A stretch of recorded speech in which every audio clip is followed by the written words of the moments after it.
of hammocks to make your outdoor camping adventure a great one.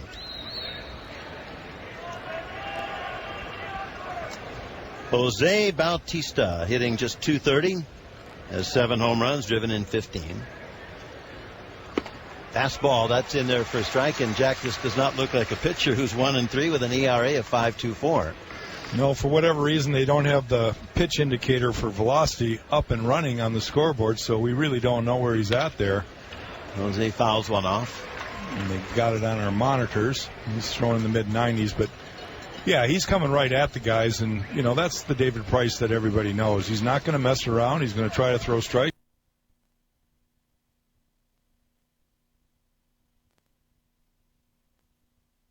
Get ahead in the count.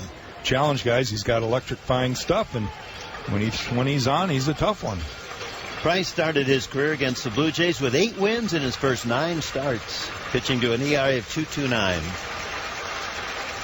0-2 pitch to Jose. It's fouled off the leg of Jose, and down he goes in a heap on his back, and now will get back up and hobble out of the box and start limping toward the Blue Jays' third base dugout. That got him pretty good.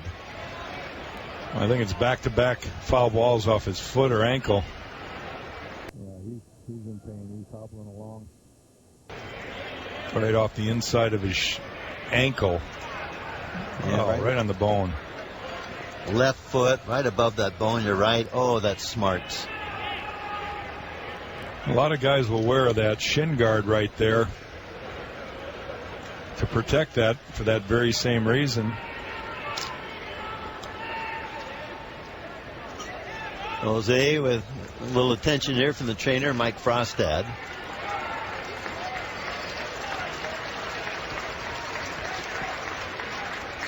Jose in the series 4 for 11. He's going to do his best here to try and put something in play, get that blood flowing right away, and he wouldn't mind an extra base hit to really add to the circulation. Well, if he goes deep, he can jog around and get some attention when he gets back in the dugout. Yes. A lot of TLC if he can pull that off. Just getting started, 2 outs into the game here at Tropicana Field. The Rays and Blue Jays. So Price, both feet on the rubber, swings into his compact windup, and here it comes. He's in low and looked like he was aiming for that shin. Well, he's staying right down and in. And that's an area that's a pretty good spot for most pitchers. That back foot slider is the pitch that he fouled off and hit his left foot, his striding foot. That time he kind of threw it at his back foot. Bautista's owned Price over the years, 11 for 31. He's a .355 career hitter with 4 home runs. And the 1-2 pitch. That's there, strike 3 call. So Jose caught looking. The Blue Jays go down in order. Good start for Price, and Dickey looking to do the same. Bottom of the first we go. No score here at the Trop. Brought to you by Home Hardware. This is the Blue Jays Radio Network. Businesses and favorite radio station. Learn more at abetterenergyplan.ca. The Power Workers Union. The people who help keep the lights on.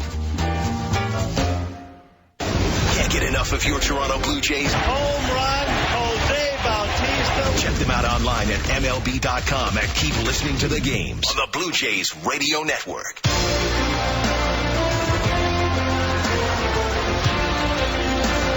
This inning is brought to you by your Honda dealers. Home half of the first inning, the Blue Jays set down in order at the hand of left-hander David Price. Now here's R.A. Dickey, the reigning Cy Young Award winner. It was back on August 28, 1989. For the first time, Cy Young Award winners met the following year. Frank Viola had won the award in 88, as did Orel Hershiser. And Viola prevailed 1-0 over Orel that first time that happened. And then July 15th, 1999, Tom Glavine, the reigning Cy Young Award winner, beat the Yankees' Roger Clemens 6-2.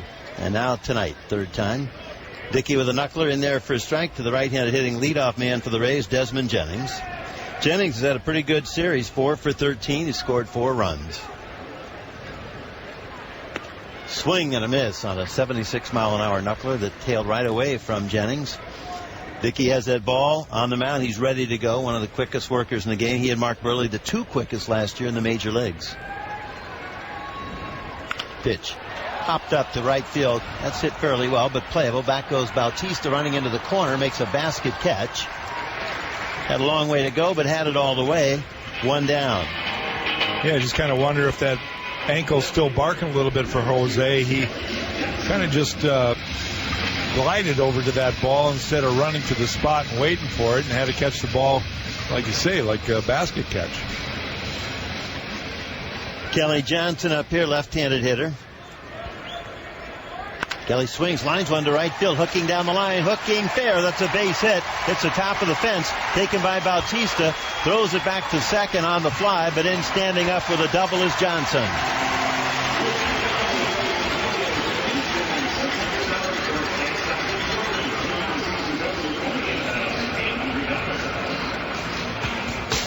The second baseman, number 18, Ben Zobrist. Yeah, that's the knuckleball that didn't knuckle and stayed up in the zone. That's been the one that's really been hard on RA this year when he throws the ball up and it doesn't move. There's times where he throws that knuckleball up in the zone for a reason and it really moves well, but that one did not. That's Johnson's third double. Here's Ben Zobrist. Switch hitter batting right-handed against Dickey. There's something Joe Madden likes to do with switch hitters against Dickey and certain other pitchers. Go right, or left. Well, the count 1-0 on Ben. 0 for 4 in his career against Dickey. He takes a strike at the knees, 1-1.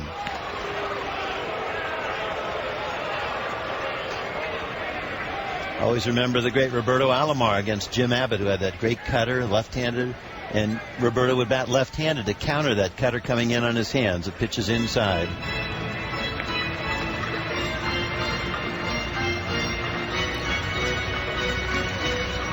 Zobrist hitting .265. He has 3 home runs, all batting left-handed. No score first inning. Dickey looks at second. The pitch fouled off down the right field line. Zobrist scored 3 runs last night in the Rays' 10-4 win.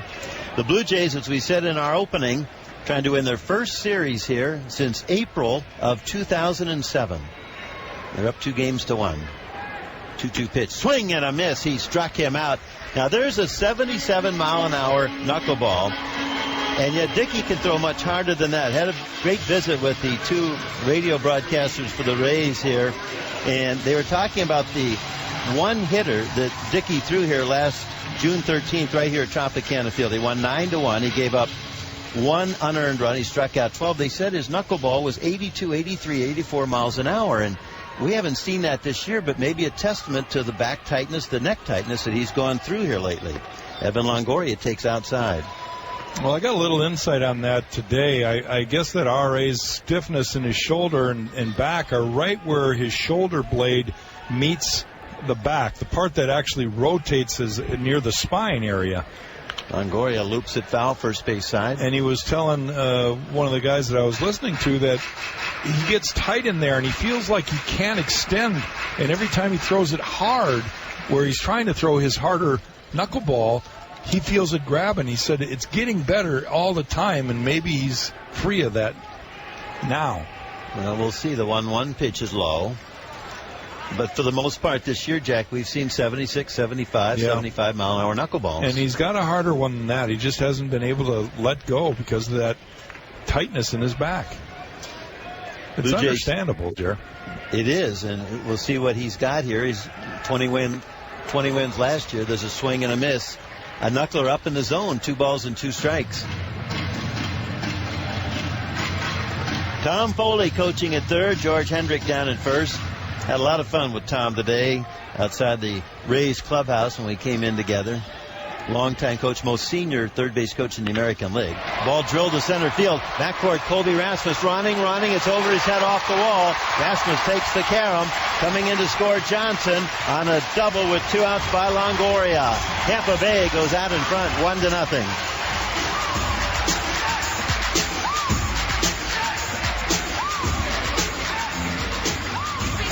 First baseman, number 21, James Loney. Well, again, the location of that ball is right down the middle. Evan Longoria is just too good a hitter to leave that one there. Did not move. And Evan just hit it hard. Nothing really Colby Rasmus could do except run it, pick it off the wall. Longoria has just driven in his 8th run in this series. The batter, James Loney, left-handed hitter, and a good one. He takes a strike called. Well, Foley and I were talking about Joe Madden getting ejected twice in this series by umpires here who have missed calls. And the same crew just a while back that missed a call on a Joe Nathan pitch, Marty Foster. The pitch is low, and Tom laughed. He said, yeah, I think today Joe will just take the lineup card out to home plate and get it over with in a hurry. I've seen that happen. With Earl Weaver, probably. Swing and a miss by Loney.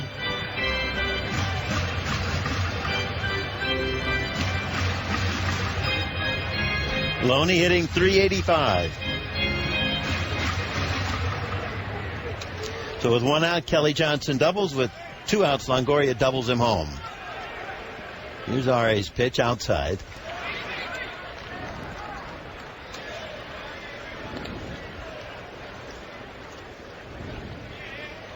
So it's the Rays scoring first.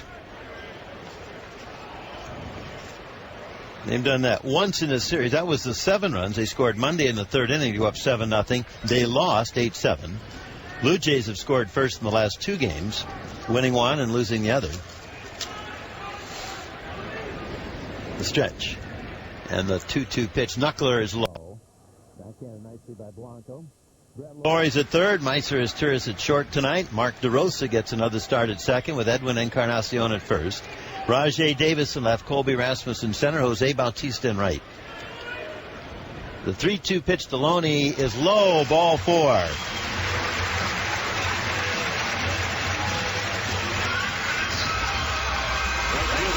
Number 20, Matt Joyce. On that Blue Jays bench, J.P. Arancibia and left-handed hitters Adam Lind and Munenori Kawasaki. They're on the bench with David Price, the left-hander, of course, and switch hitter Emilio Bonifacio. The batter, Matt Joyce, left-handed hitter. Takes a strike on the outside corner. In the Blue Jays bullpen, 8 relievers and a 9th if not used here tonight. Ramon Ortiz, he'll start tomorrow night at Fenway Park. Mickey Story out in the bullpen as well, a right-hander. We saw him this spring. Joyce grounds one to the right side, through a base hit around third base, heading home. Longoria. Bautista's throw comes to the plate, and a diving try by Blanco to tag him. The umpire said he missed him. Longoria in to score. Rays at first and third. Here comes John Gibbons as Tampa Bay goes out in front 2-0 on a very close play at the plate.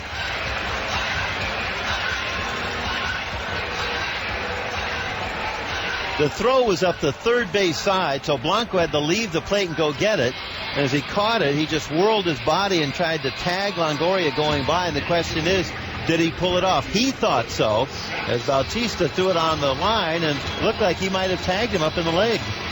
Well, we're going to see the slow motion right now, and from that angle, you just can't tell if it touched him or not. He certainly had his glove in position to. The question is, did he touch the back of his leg before Longoria came down? Now we're going to get a better look at it. And it appears that looked to me like he might have got it, but it's going to be a tough call for the home plate umpire, Tim Wilkie. There's a half swing strike to Luke Scott. That is a tough call.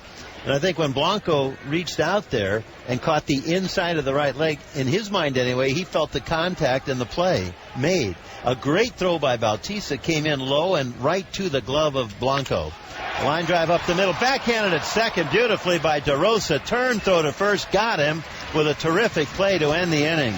But the Rays end up with 2 runs on 3 hits and leave a couple. End of 1, settle in. Great to have you with us here tonight from Tropicana Field. It's the Rays 2, the Blue Jays nothing. Brought to you by Home Hardware. This is the Blue Jays Radio Network.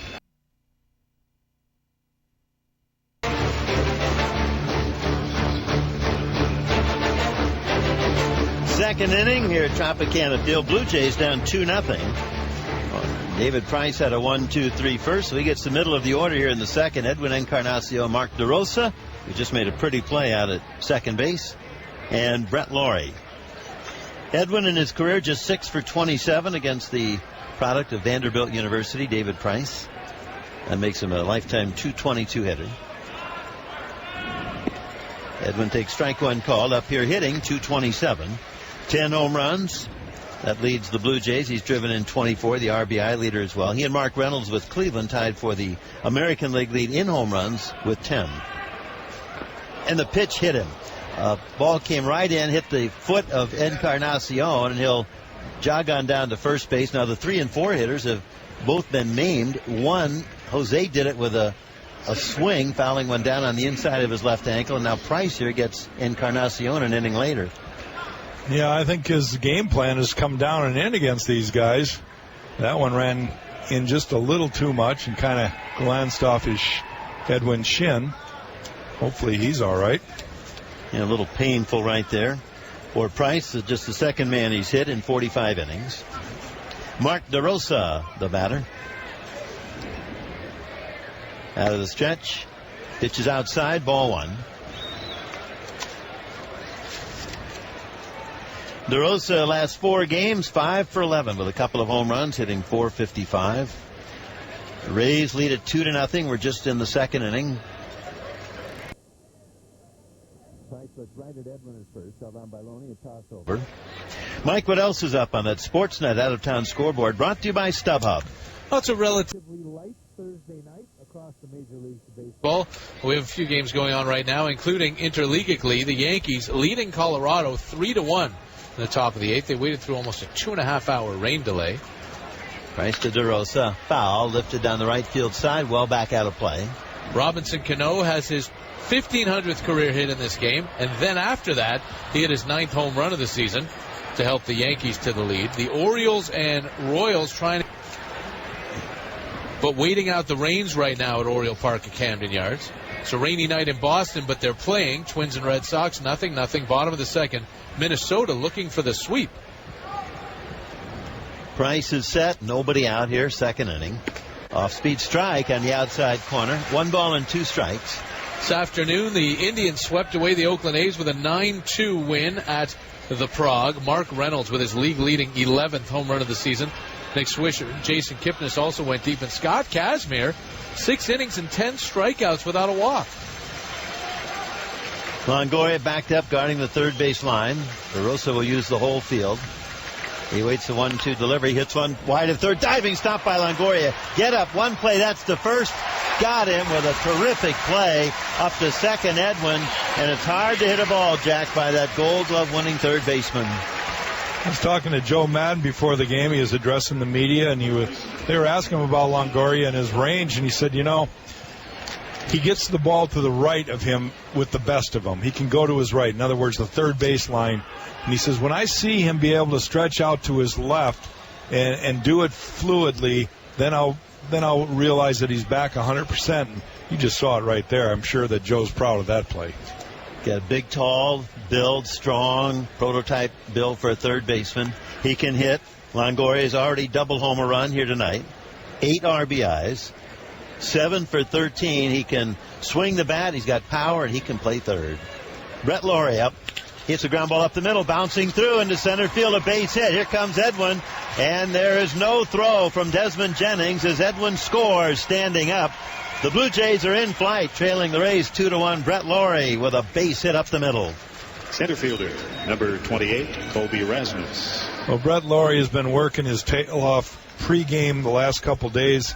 He was out again today with Chad Mottola trying to work on his swing and get a feel for the little flaws that he feels like he's had right there. He's able to do something he hasn't been able to do in a while, and that's hit the ball straight back up the middle, pick up an RBI. And Brett, over his last 5 games, was just 1 for 21 and 4 for his last 33. So a sweet swing indeed. Tack on an RBI, and here's Colby Rasmus. Price with a fastball strike on the inside corner. Finishing up that scoreboard for you, an interleague final. Washington beats Detroit to get the 2-game mini sweep. 5-4 Nationals. Danny Herron hands Doug Fister his first loss of the year. He is 4-1. Loney holds on Laurie. Price back to his hitter. Outside off the glove of Molina. That could be a pass ball as Laurie scoots up to second base as Jose picks it up near the backstop. Right now in the National League, it's 0-0. Pirates and Mets. That's in the top of the second inning. And on the ice, the Ottawa Senators trying to close out their first-round series with the Montreal Canadiens. Sens lead at 2-0. About 7 minutes to go in the first period. Thank you, Mike. They have not scored that yet. Looked like Molina got a lot of glove on it, though, reaching down to his left and just didn't catch it. Rasmus here now trying to bring home Laurie in scoring position. Price comes back to his hitter outside. Colby's lifted his average to 248. He has half a dozen home runs. He's driven in 14, so a good slugging percentage of 467. But the 47 strikeouts and just 9 walks has hurt his overall work, a 313 on-base percentage. Here now trying to produce a run and tie this one up early in the game, second inning. Rasmus takes outside, breaking ball, 3-1, and this is just an observation from those around the Rays camp. David Price has gone more to breaking balls this year than last year. Yeah, he's throwing a lot more off-speed stuff, and you can see the left-handers in particular, he's throwing a lot of breaking balls. Now he hit Edwin. That cost him. A ground ball moved Encarnacion to scoring position. Laurie singled him home. Now pass ball moving him up a notch. And the 3-1 pitch. That's there. Now there's a fastball. Now they're going to score that a wild pitch. Well, Molina's off the hook there, but it looked like a catchable ball. Well, especially for Jose Molina, who's a real good defensive catcher.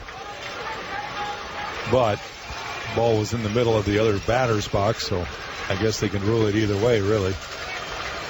Laurie leaning toward third. He gets a pretty good size lead. And the full count pitch to Colby. Breaking ball hit foul past the first base coach, Dwayne Murphy. It rolls down to the Rays bullpen. We were mentioning last inning that David Price started his career against the Blue Jays going 8-0 in his first 9 starts with an ERA of 2.29. Now he hasn't stopped. He is 12-2 against the Blue Jays, his best winning percentage against any team. And that ERA of 2.29 in 15 starts. He just edged out Justin Verlander of the Tigers last year to win the Cy Young Award. Closest election since they had the voting for more than one pitcher in 1970. Rasmus swings and he misses. Foul tip caught by Molina. He got this one, strike 3. And there's that dreaded strikeout again for Colby. 2 down. Yeah, a lot like Milky early in the year where he was struggling to lay off that high pitch. Colby Rasmus has kind of had the same funk, and he's been chasing that high one up and in especially, just can't get the bat head to it. 2 away for Meiser's Turris. Switch hitting tonight's shortstop. 3 for 7 lifetime against Price, so he's had some success even with just 7 at-bats. Meiser in the series, 3 for 12. Laurie the lead at second. A first pitch strike. Just a reminder about that Major League Baseball All-Star Game voting. The game is Tuesday, July 16th at Citi Field in New York, the home of the Mets. To help your Blue Jays get in as a starter, fans allowed to vote a maximum of 25 times per email address, so vote early and vote often. Vote at BlueJays.com. Look at second. Price serves it up, and he's just below the knees at 90 miles an hour. 1 ball and 1 strike. That's a pretty good pitch, even though not called a strike. Yeah, and for David Price, it almost looks like a changeup at 90. I mean, he didn't look like he actually let that ball go. It's almost like he was guiding it a little bit, which is not what we've seen in the past out of David Price. His pitch hit on the ground sharply, but right to short. Yunel Escobar has it, and he throws it on to first in plenty of time to end the inning.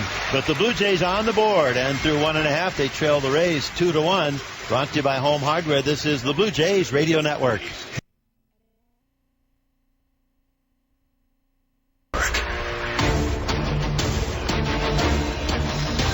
Welcome to our Sportsnet 590 The Fan broadcast booth, brought to you by Canon Canada. Make the move to digital SLR photography with the new Canon Rebel T5i digital SLR camera.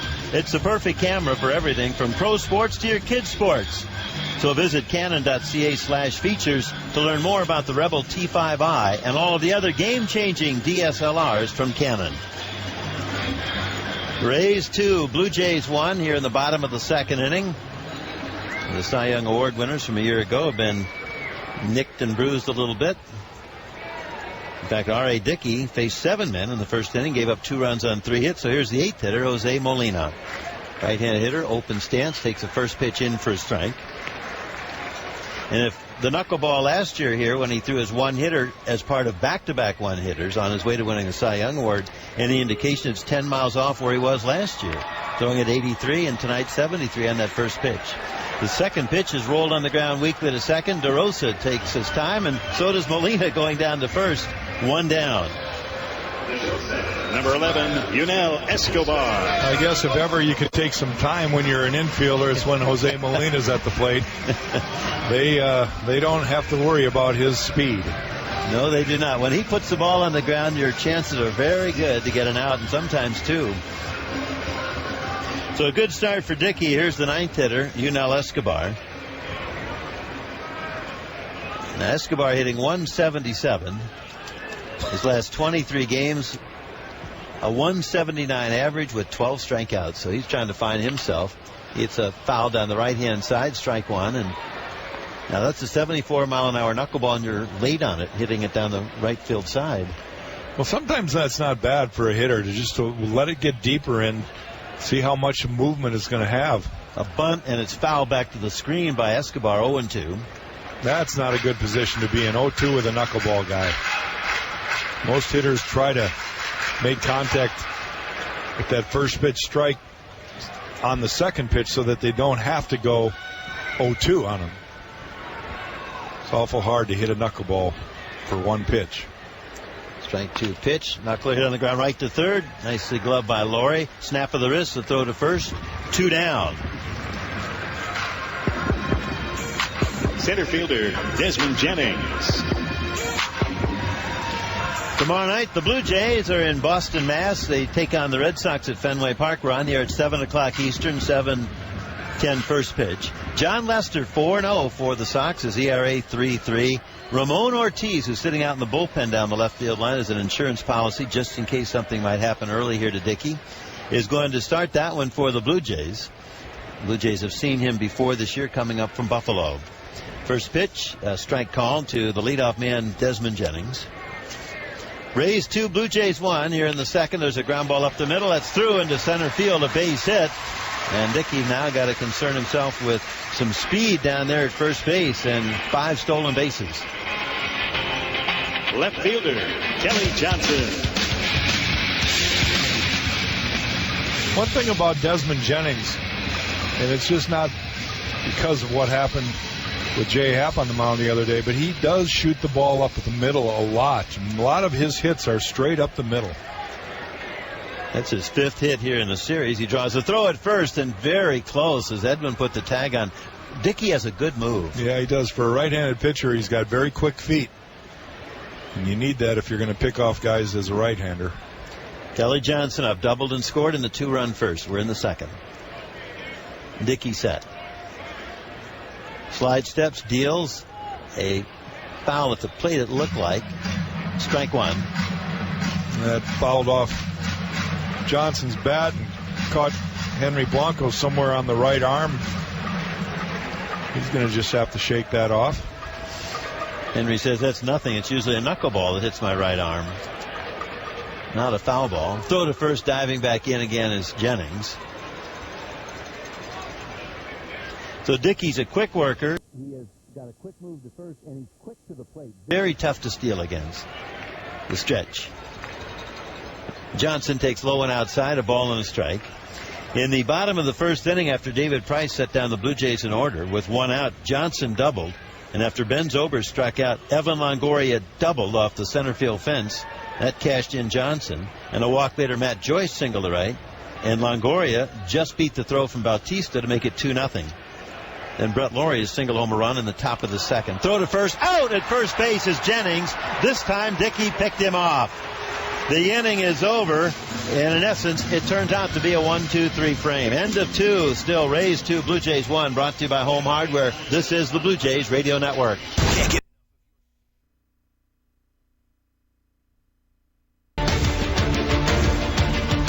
Fans, don't forget to submit your questions to our baseball experts. Email AskTheExperts at sportsnet.ca and listen later in the game for our Home Hardware Ask the Expert segment. Rays lead at 2-1. Blue Jays bat here in the third inning. Henry Blanco, the ninth hitter, coming up here. Right-handed hitter, veteran, against the lefty David Price. Fastball, that's high, ball one. Blanco gets little playing time in 9 games, hitting 136. Tough to hit when you're not in there every day. Pitch, little broken bat fly ball into shallow center field. A trio surrounded. Out goes the shortstop. You now the split, the second baseman going out, and the center fielder coming in to make a nice catch. Left fielder, Rajay Davis. Be sure and keep up with everything Blue Jays with Brady and Lang in the morning. That's 5:30 to 9. Weekdays on Sportsnet 590 The Fan and Sportsnet590.ca. And Jack, I know you always catch them at 5:30 in the morning. They're pretty good, aren't they? Unbelievable. It's usually just before I take my swim across the lake and then jog around it. Rajay fouls one back on a bunt attempt, and even Rajay's laughing down at home plate. He must have heard us. 5:30. Come on, Jared. The only reason to get up at 5:30 is to go fishing or hunting. And I know you like to do both. Yeah, we're playing baseball this summer. Rajay struck out back in the 1-2-3 first. Price comes in with a strike on the inside corner, so it's no balls and 2 strikes. But I'm sure there's a bunch of people that listen to our guys. Oh, you can bet. Some people have to work the night shift, right? Yes, they do. And those two are pretty good, Greg Brady and Jim Lang. They make a good team and been on their shows a number of times. And it's everything Blue Jays, so give them a listen to tomorrow. And the strike 2 pitch is outside. Always one of the great features for a pitcher in the American League East is how do you do in the East? And for David Price, how about his lifetime record in his own division? 33-12. That's first since divisional play began in 1969 with that kind of one-loss percentage, .733. 1-2 pitch. Ground ball hit to third base. Longoria has it. He throws it high to first and not in time as safely across Rajay Davis. Loney had to jump for it, and there's a rare error charged to Gold Glove winning third baseman Evan Longoria. That's just his third this season. Well, hustled down the line. Rajay forced him a little bit in a high throw. He was able to beat it out. Good hustle by Rajay. You know, Jerry, you just mentioned David Price's record against the East, and for all the people that don't understand, that is very impressive. Of all the things that he's accomplished, that is probably one of the most impressive stats there is, because you play your own division and you got to win your division. And to beat the guys in your own division, especially the American League East over the last decade, is a really impressive stat. It certainly is. There's a throw to first base, and in great part, take nothing away from the Yankees and Red Sox, but respectively, they've had the highest payrolls in baseball for years, ranking 1-2, the Yankees and Red Sox. So they get experienced players, they get good players, good general managers. Theo Epstein. There's a throw over to first base. Now Ben Cherington. And, of course, longtime GM Brian Cashman with the Yankees. But that's what you're talking about. That's the competition you have to beat. And then these Rays under GM Andrew Friedman and their fine manager Joe Madden. And Baltimore's coming on, too, now. There's always been good baseball in the American League East for the last 3 decades, really. The Rays 2, the Blue Jays 1. We're in the top of the third inning, and Rajay 6 for 7 stealing bases, getting some respect here from Price, who's thrown over a couple of times. Melky Cabrera, the batter, grounded out to third in the first inning. Now Melky in his last 6 games, and he's on a 6-game hitting streak, 12 for 26, hitting .462. It's one foul right hand side, and you see that good short compact swing. That's how you do it.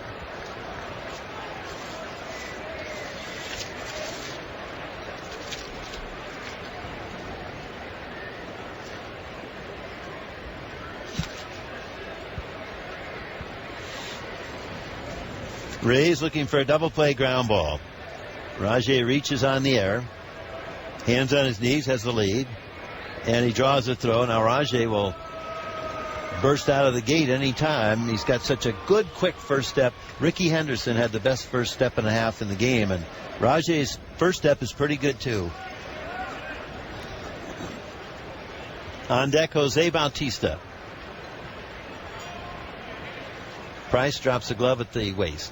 Kicks, lets her fly. Ball fouled on the right-hand side. First baseman running down the line. Loney, can he get there? No, it's just beyond his sprint there by about 5 feet. A life for Cabrera. It's no balls and 2 strikes.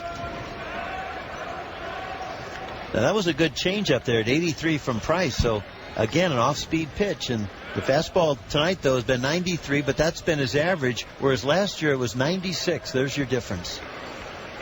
Yeah, and I think the reason he's throwing more breaking balls and changeups is because he's just not blowing guys away with the fastball. So he's trying to get them off balance by throwing the other 2 pitches. Rajay the lead, 1 out, stretch. Look right at him. Rajay does not go a pitch out, and it's 1 ball and 2 strikes. Yeah, I saw Molina on that sequence just give him the bare fist, and that's usually a sign of a pitch out. I thought maybe that Rajay might be going. Jose needing a little extra time to throw the ball. Escobar at short, Zobrist at second, and then over toward the bag. Again, a throw over to first. When you pitch Jack, and particularly under Sparky, that's where you spent so much of your time with the Tigers. When the pitch out was called, did you like it? Well, you got to understand the situation. I liked it when they were right, when the guy was actually running, but so many times they're not running, and then it's a wasted pitch in all ways. But Rajay goes. The pitch lined up the middle, taken by the second baseman. No play at second. So Zobrist throws to first. He gets Cabrera, and Davis, with his quickness, able to just scoot in at second base. Right there, that was impressive because the ball was hit so hard. Zobrist had to catch the ball a little bit to his left as he's running towards the bag, and Rajay just beat him to the bag, and typically that would not happen in that scenario. That would have been a double play ball easily. And now watch for Rajay to steal third. Longoria is well back at third base. He got a left-hander on the mound. His back is to the runner. Rajay loves to steal third. Here's Jose Bautista. Rays lead at 2-1. We're in the Blue Jays' 3rd inning. The stretch by Price. Rajay does not go. Jose takes a strike. Well, this is not a situation where Rajay needs to steal third. There's 2 outs. He can score from second base on any ground ball to the outfield or base hit that Bautista might have. Jose struck out looking in the first. Price set, spins on the rubber, no action, just in case Rajay might have broken there. And Rajay last year was picked off in a situation like that. Broke too soon, and the pitcher spun on the rubber, and then they got him in a rundown. Blue Jays are down by a run, 2-1, here in the 4th and final game of this series. Pitch a strike, and now Jose is in a deep hole here. No balls and 2 strikes.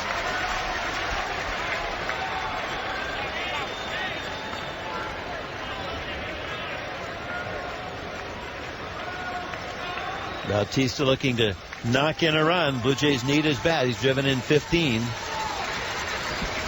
Price trying to come out of the inning, getting a 4th out. Remember, Davis reached on the throwing error by Longoria. The strike 2 pitch. Drilled to left field down the line. That's a base hit. Rajay around third. He scores. The ball picked up on the track by Johnson. Kelly throws it to third. Jose into second with an RBI double. This game is tied 2-2 on Bautista's 16th run batted in. First baseman Edwin Encarnacion. You're right there, David Price making a mistake 0-2. He's got him in a hole, and he throws a fastball middle half in. That's exactly where Jose wants it, and he just drills it to left field, easily scoring Rajay and getting to second base. So good hitting right there by Jose. Bad pitch for David Price. And capitalizing on an error by the reliable Longoria at third. That's an unearned run, and anything else in this inning will be unearned too. Here's Edwin, hit by a pitch and scored in the second. An inning later, he takes outside ball 1. Those are big hits, aren't they, with 2 outs to drive in runners. You get those, you win your share of 1- and 2-run ball games. Edwin, your RBI leader with 24. That's 5th in the American League. He swings and fouls one back and throws his bat down the left field line again. He did that last night, where the foul ball goes back about 25 feet and the bat goes down about 125 feet. Yeah, he needs a little more stick-em on either the bat or his glove, but he's been doing that quite a bit lately. I was kidding Coach Luis Rivera at third base. I said, you had to duck and cover a little bit last night on that thrown bat. And he said, I did, but it took a perfect bounce and bounced right into the crowd, and that gentleman caught it on a bounce. So beware, Rivera. Bautista the lead at second. 1-1 pitch. Foul back to the screen, and this time Edwin holds on to the bat. It's 1-2. Now there's a 95-mile-an-hour fastball. It's the best he's thrown here velocity-wise tonight. You go back to that error, though, that Longoria threw, and the Blue Jays actually capitalized on a mistake, and that's the kind of thing that can be difference makers in a ball game. To be able to pick up a run when they make a mistake, that's huge. Price looks at second. Here he comes. Fastball inside. That was close, even though Edwin jackknifed away and then bicycled across the plate to the other side. Price is not afraid to throw inside. No, and that's why he's had success. The good pitchers will throw inside. Edwin has been red hot with home runs up there on the leaderboard. They've been pitching him away, and that's why he's crushing baseballs. To get inside, keep him honest, that'll give him that outside corner later in the game. And the 2-2 pitch. Little broken bat flare to right field. Dropping. Kelly. Zobrist out. He can't make the play. Around third, Bautista. He scores. The bat is shattered in half. The head of the bat's in front of the mound. At first base is Edwin, dropping a broken bat hit just into right field beyond the outstretched grasp of second baseman Ben Zobrist. And the Blue Jays now have taken a 3-2 lead. Another unearned run. Well, you love to talk about a bat who goes down a dying a hero, and that ball died a hero, or that bat died a hero, broke in half and found a hole. I can't say it's great hitting, but it's smart hitting right there for Edwin. He picks up an RBI and puts his team in the lead. And behind on the count as well, too. That's what contact can do for a team that's had its share of strikeouts. The Blue Jays came in with 276 of them. Mark DeRosa takes outside. It gets back to the old feeling, too. If you can put a ball into play, you never know what might happen. Well, there's a lot of holes out there. Even though there's 8 guys out there, it's a situation where you don't have to hit it all that hard. You just have to find a place where they can't get to it. Or as Wee Willie Keeler used to say at the turn of the century, hit them where they ain't. Well, here is Mark DeRosa. Just took that last pitch, so the count even now. 1-1 DeRosa hits a high fly ball to shallow right field. Coming on Matt Joyce. He is under it. He taps the glove. He makes the catch, and the inning is over. But Price had to face 3 more hitters after the error by Longoria, or he would have had a 1-2-3 inning. Instead, he gives up 2 unearned runs. And Bautista doubles home one, and Edwin singles home the other. That's Jose. We go to the bottom of the third inning. The Blue Jays 2, the Blue Jays 3, the Rays 2 now. Brought to you by Home Hardware. This is the Blue Jays Radio Network. Canadian success story. Learn more at abetterenergyplan.ca. The Power Workers Union. The people who help keep the lights on.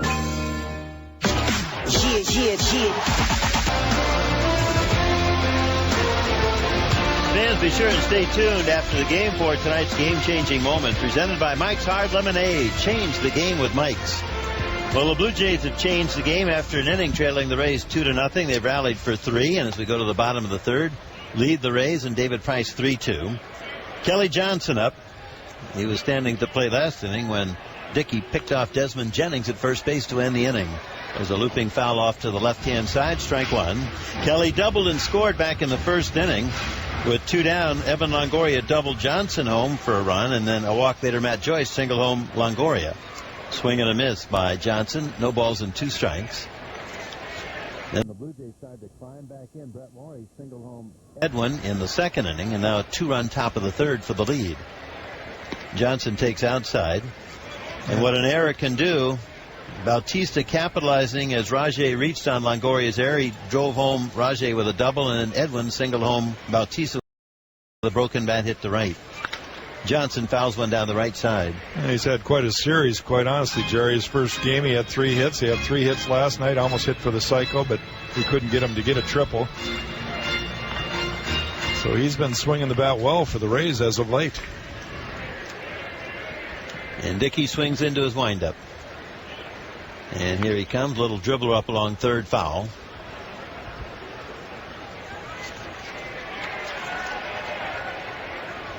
As much as the Blue Jays are struggling, and they are, they're 13 and 22, but they've won 3 out of 4, and they'd love to get on the plane tonight, having won 4 out of 5 in a series here for the first time since April of 07. Yesterday, the Astros beat the Angels 3-1. The Angels are 11 and 22. That matches their worst start ever in their history. They were 11 and 22 in 69 and in 76. Dickey's knuckler is low, and in 76, that was the first year of free agency, and the Angels signed Rudy Gritchen Baylor and went off to that 11 and 22 start and had trouble recovering from it. Swing and a miss by Johnson. Dickey struck him out. That opens up this third inning. So now it's Albert Pujols last year, Josh Hamilton this year. Almost a similar and eerie situation to where the Angels were all those years ago. Yeah, the real question is, how much does Pujols have left? How much does Hamilton have left? Pitching is quite the commodity that they don't have right now. Ben Zobrist up, lines the pitch to center field in. Now going back is Rasmus, misjudged. It reaches out. It's over his glove. It'll go all the way to the wall. Zobrist hits second. He's thinking triple. The relay from his tourist, the slide, he's in with 3 bases on a ball misplayed by Rasmus.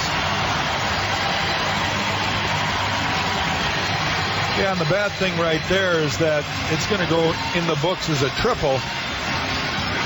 And had he broke back instead of forward, and I know it's a hard play for him. He didn't read the ball, and the hardest one for all outfielders is the one that's hit right directly at him. But for whatever reason, Kobe Rasmus has had trouble picking the ball up in this particular ballpark. So whereas Longoria made a crucial error in the top of this inning that led to 2 unearned runs, now, while it's not an error, it's a mental mistake. It's a play not made, and Dickey's got the infield in here for Longoria. Line drive to third, a diving backhanded catch by Brett Lawrie. Holding his ground at third, watching it in amazement is Zobrist. First baseman, James Loney. Well, we've got Evan Longoria making those kind of plays on the other side of the field. Brett Lawrie having a big night again tonight, just rock solid at third base. Reads that ball well and saves a run right there. Now with 2 outs, the infield can move back, and R.A. can maybe get himself out of this inning. Well, like in many ways Price, Dickey here trying to get a 4th out, and it took Price 3 hitters to get it. And he gave up 2 unearned runs in the process. So a big point in the game here early on. It's third inning. The Blue Jays lead at 3-2. And here's left-handed hitting James Loney, and he bunts it foul with 2 strikes. Kind of drop a base hit along the third base line and bring home a run and beat it out. It didn't happen. Yeah, I think you meant 2 outs, Jerry. There's only 1 strike. That was the first pitch. But either way, elements of surprise. What he doesn't realize is R.A. Dickey's a very good fielder because of the way he squares up. So he's going to have to lay down a perfect bunt in order to get it by Dickey. Strike 1 pitch, swing and a miss. Strike 2. Now there's a 65-mile-an-hour knuckleball. We haven't seen too many of those. I like it. Throw a 55. Dickey has always said one of the great successes he's enjoyed as a knuckleball pitcher is changing speeds. Mm-hmm. It's a hard thing to do with a pitch that you have to try to get movement out of. A glance at third. Strike 2 pitch, knuckles outside. So there's 75. Now, we talked before about variances. That's a pretty good variance in the knuckleball from 65 to 75. Yeah, and when he has that, the good arm and not a back issue, he can throw at 85. Loney walked in the first inning.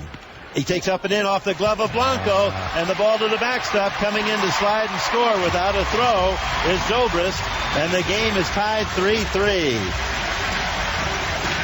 On what more than likely is a pass ball, but tough to hold on to that knuckleball.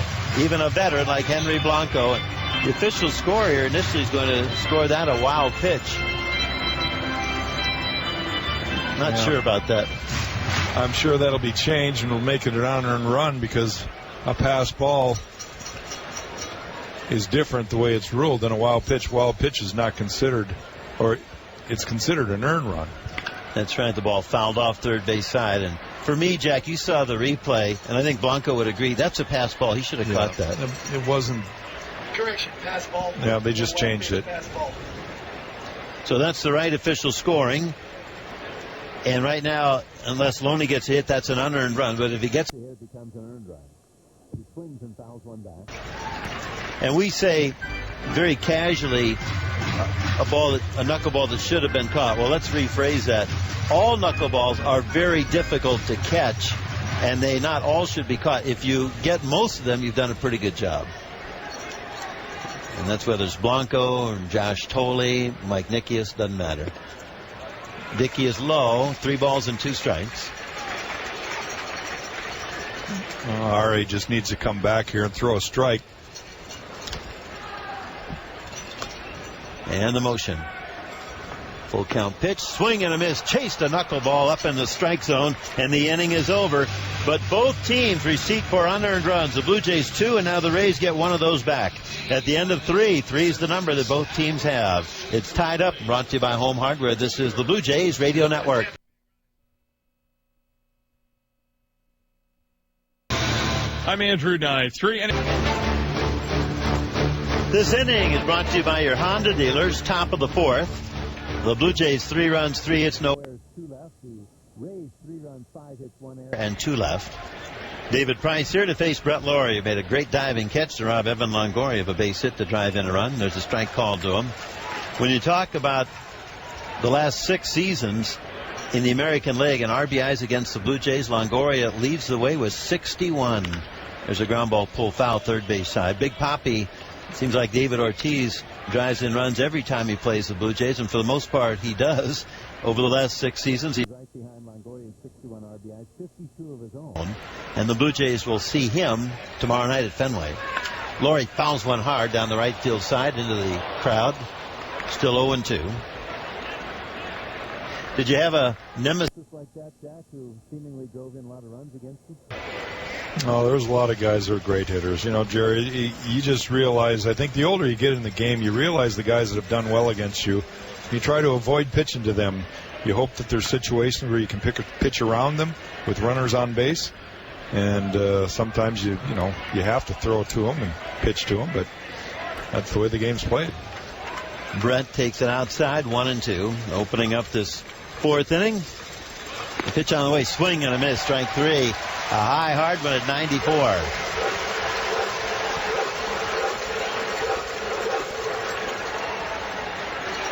Center fielder Colby Rasmus. Well, Mike, what else is up on that Sportsnet out-of-town scoreboard brought to you by StubHub? Start in the American League where the Boston Red Sox are leading the Minnesota Twins 1-0 as they play in the bottom of the 4th.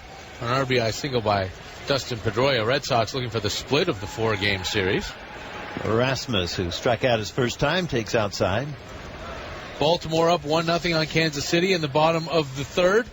J.J. Hardy has an RBI single there. Earlier, Cleveland beat Oakland 9-2. The Indians sweep the series. Rasmus takes a good fastball for a strike, 1-1. Jason Kipnis, Nick Swisher, and Mark Reynolds all go deep in support of Scott Kazmir. Reynolds with his league-leading 11th home run of the season. Left-hander here against left-hander. Price cuts it loose. There's a broken bat ground ball foul outside the first base bag. 1 ball and 2 strikes. In the National League, the Mets lead the Pirates 1-0 in the top of the 4th inning. 2 interleague finals from earlier today. The Yankees beat the Rockies 3-1. They waited out an hour and 59-minute rain delay. Robinson Cano with his 9th home run of the season. It was his 1,501st career hit. Washington takes down Detroit 5-4. Danny Herron over Doug Fister. Rafael Soriano picks up save number 12. Colby with a new bat in hand. And to get something started here in the 4th. Waits the 1-2 pitch, takes it outside. On the ice, the Montreal Canadiens trying for the win that will extend their series with the Ottawa Senators. And right now they are down 2-1. Just over 15 minutes to go in the 2nd period. Thank you, Mike. Right here, a 3-3 tie. Blue Jays and Rays. Colby watches one bounce to the plate. Curveball from Price. So it's 3 balls and 2 strikes. On deck, Meiser is Turris. Blue Jays in May just 3-5. Started May 0-4, then reeled off 3 in a row. Lost here last night to stop that win streak, 10-4, and trying to win their 4th in 5 games tonight. Full count pitch. Outside, ball 4. Rasmus works a walk from Price. Shortstop, Meiser is Torres. This is where Price was a year ago after 7 starts on his way to winning the Cy Young Award. 5-2 was his record. His ERA was 2.98. This year he's 1-3. His ERA 6.25 coming in. Somehow he's jumped that ERA 3.25 runs. Well, that's a big difference in the win-loss column when your ERA is triple. Meiser grounded out his first time up. Little switch hitter, batting right-handed, takes high. I think that's probably more of the frustration that Joe Madden and Jim Hickey, the pitching coach, have with David Price, is the fact that he doesn't have the command that he did last year. It's not just the velocity, it's the command. And it's because he's probably throwing more breaking balls and off-speed pitches. He didn't need those pitches as much last year. As Torres takes a strike. Well, what a difference a Matt Moore can make. Now, here's Price in 7 starts. The Rays are 1-6 in his starts, and he's greatly accountable for that. Matt Moore is 6-0 in 7 starts, and the Rays are 7-0 in his starts. His ERA 2.14, so he's this year's version of David Price last year. As Torres takes it low, 2-1, and that's that pitching that the Rays always seem to have. And don't forget Alex Cobb, young right-hander, 4-2, 6 starts, earned run average 2.79. And Jeremy Hellickson, who's struggled here a little bit, his ERA is surprisingly 4.79, but rookie of the year a couple of years ago. As Torres punches one to right field, dropping, fair. That's a base hit. Squirts into the Rays bullpen. Rasmus around third. He stops. Back to first base goes Meiser. The throw goes into second, and the Blue Jays have runners at first and third. Well, Jerry, again, hit him where they ain't. That was a nice little place ball down the right field line for Meiser, moving Kobe Rasmus all the way over to third base. So it looks like the Jays are putting a little more pressure again on David Price. And what a look we're getting now finally at Meiser's Torres, who got off to a very slow start. Meiser, in his last 10 games, not including tonight, he's 1 for 2, hitting .314, 11 for 35. He has really picked up the tempo and helped win a ball game here. 6-4 back on Tuesday with a home run to right. Henry Blanco, the batter, he takes strike 1 called. And it's amazing to me, not only has his offense picked up, but because of that, I think he's more confident out in the field, and he's doing a better job defensively. He's never going to be a guy that you would pick number 1 as your defensive second baseman or shortstop, but he's filling in adequately. Blanco fouls one right off Jose Molina, who's down in a heap and in pain, writhing in pain. He's on his right side. Uh-oh. He is in agony behind the plate. And the trainer comes out.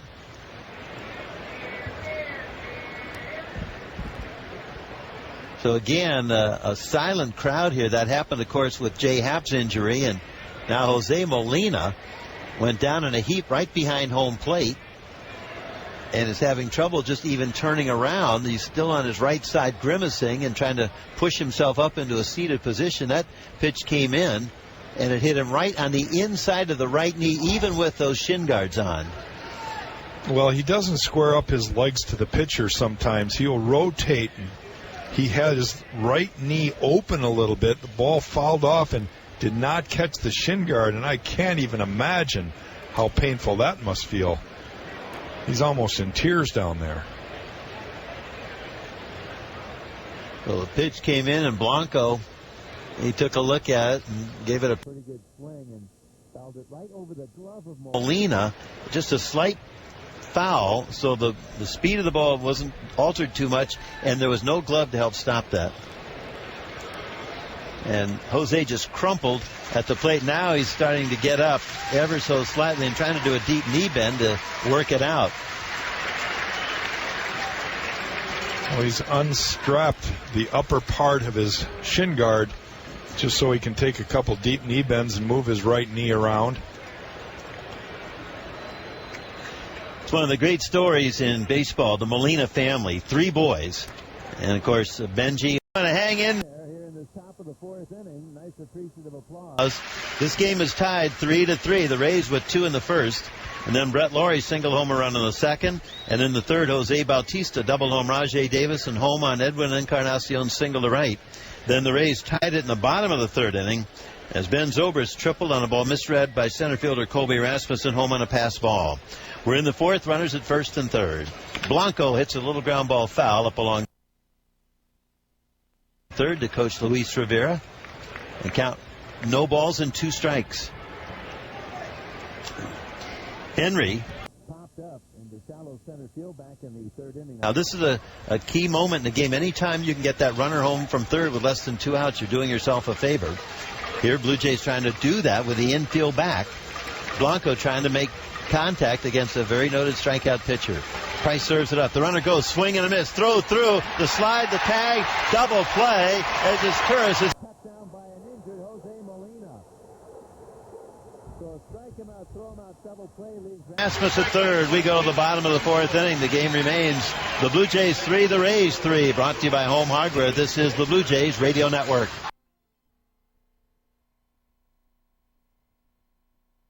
The injury report is brought to you by Bergmanis Prera, Ontario's most referred personal injury law firm. Visit them at bplawyers.ca. And Mike, what's up on that injury report? Well, we found out today from Alex Anthopoulos a little more news about Jay Happ. Happ with the head injury, but more importantly, amazingly, what's going to keep him out of the lineup longer is a knee strain, a sprain in his right knee that occurred when he went down after getting hit in the head. And Alex Anthopoulos saying today it should be 4 to 6 weeks until we can see Jay Happ again on the mound. Thank you, Mike. Right here, bottom of the fourth inning. Blue Jays 3, Rays 3. R.A. Dickey's first pitch outside, ball 1 to the left-hand hitting Matt Joyce.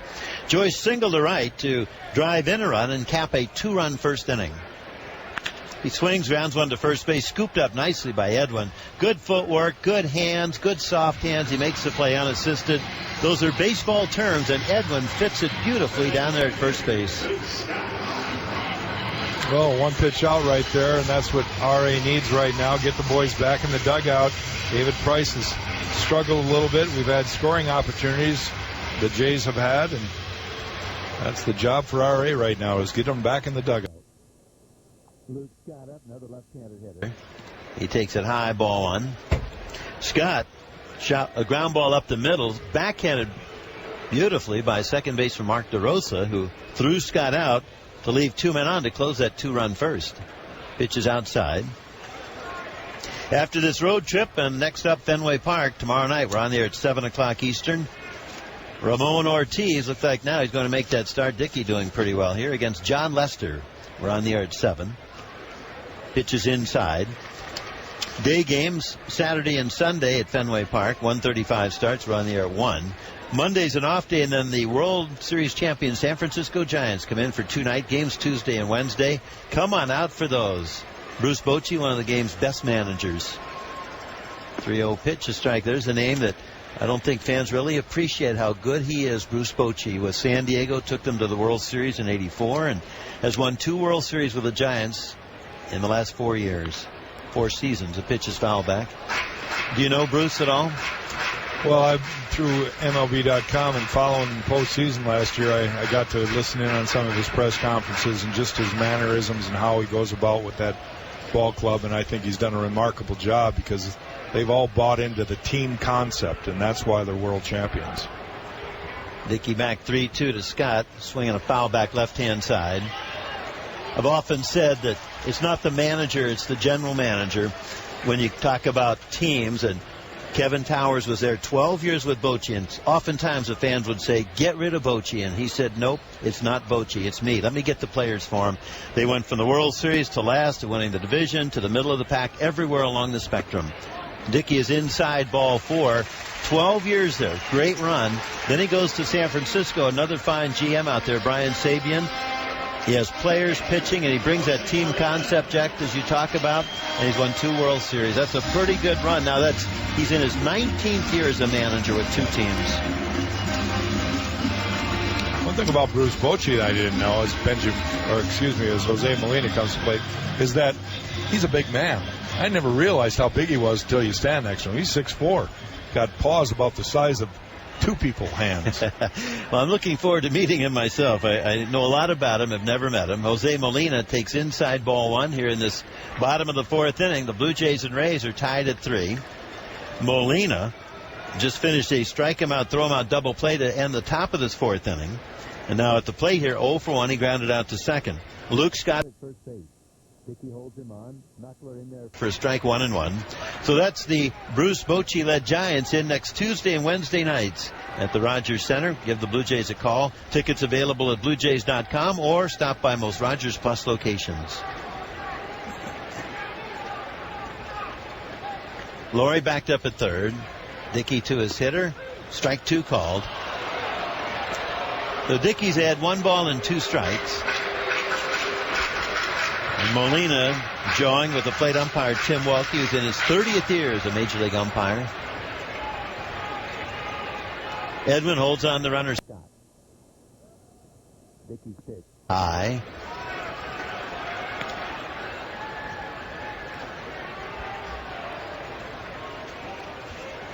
Molina taps the plate with his bat, wide open stance. And the pitch to him, hit on the ground to the mound. Dickey has it. Takes his time to second one. As Turris back to first, up the line. The tag by Edwin. Now call it 2. An inning-ending double play. Almost too much time for Meiser as Turris knowing who was running. But Edwin finishes it off. So the Rays turned away. We go to the 5th and 6th. Mike Wilner to call it for you here at Tropicana Field in St. Pete. It's the Rays 3, the Blue Jays 3, brought to you by Home Hardware. This is the Blue Jays Radio Network.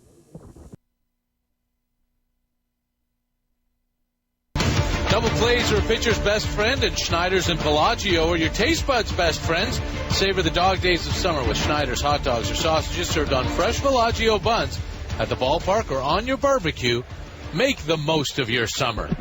It is a 3-3 tie, the Blue Jays and the Tampa Bay Rays, as we begin the 5th inning here at Tropicana Field. Blue Jays looking for a win that will give them their first series victory at the Rays in over 6 years. The leadoff man is up, and it's Rajai Davis. Swings at the first pitch. He fouls it off. 0-1. Rajai 0 for 2 tonight. Struck out in the first. Reached on an Evan Longoria error in the third, and that opened the door to a 2-run inning for the Blue Jays. The 0-1 from Price swung on and fouled off. Second deck, and it bounces out and back into the field level seat. Nice barehand pick by a fan. 0-2.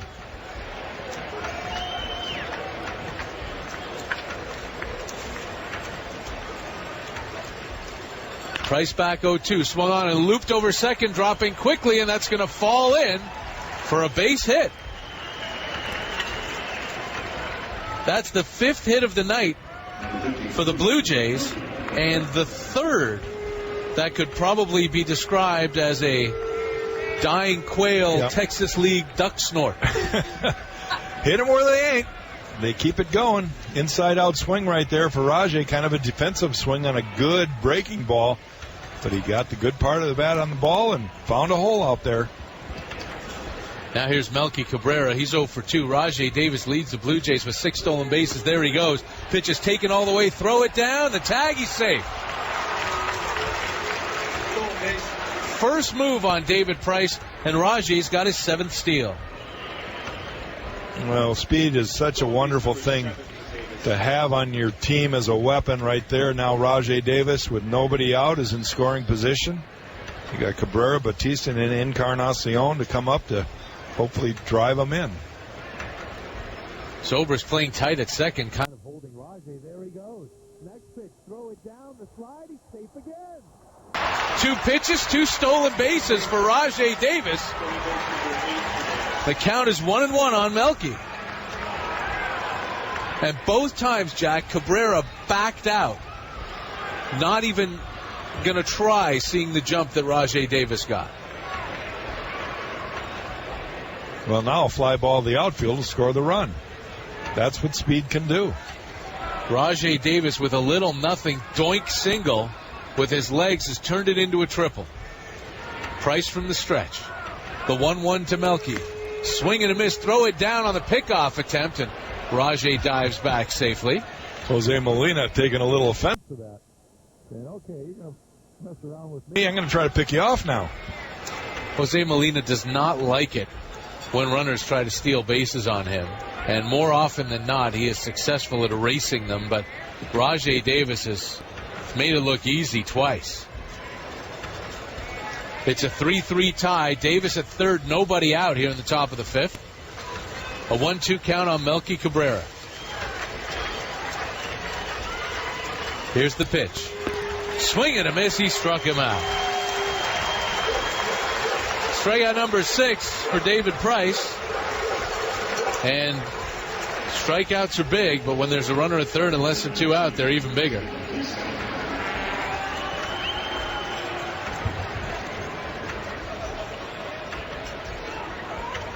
That will bring up Jose Bautista.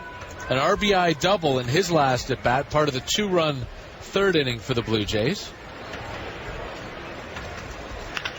He swings at the first pitch and hits it high in the air, left center field. That'll be plenty deep to score Davis. Under it is Jennings. He makes the catch. He's not even going to try to throw. And Rajai will trot home. Sac fly for Bautista, and the Blue Jays take a 4-3 lead. Well, that's all on Rajai right there, getting on base and then stealing second and third, putting himself in position. Fly ball to the outfield, RBI for Bautista, and a good run for the Toronto Blue Jays right there. Edwin Encarnacion, who's not gotten out. Edwin followed Bautista's RBI double in the third with an RBI single. It just blooped in behind second. Swings the first pitch, and it's at high in the air, right center field. Joyce and Jennings closing in, and it's the right fielder, Joyce, who's got it.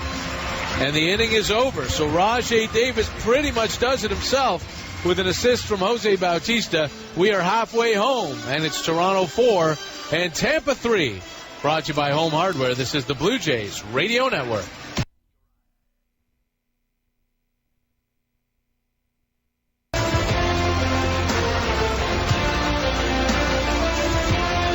It is a 4-3 Blue Jays lead as we move to the bottom of the fifth inning, and R.A. Dickey on the hill, having thrown 64 pitches through 4 innings, an average of 16 pitches per inning, which is pretty strong.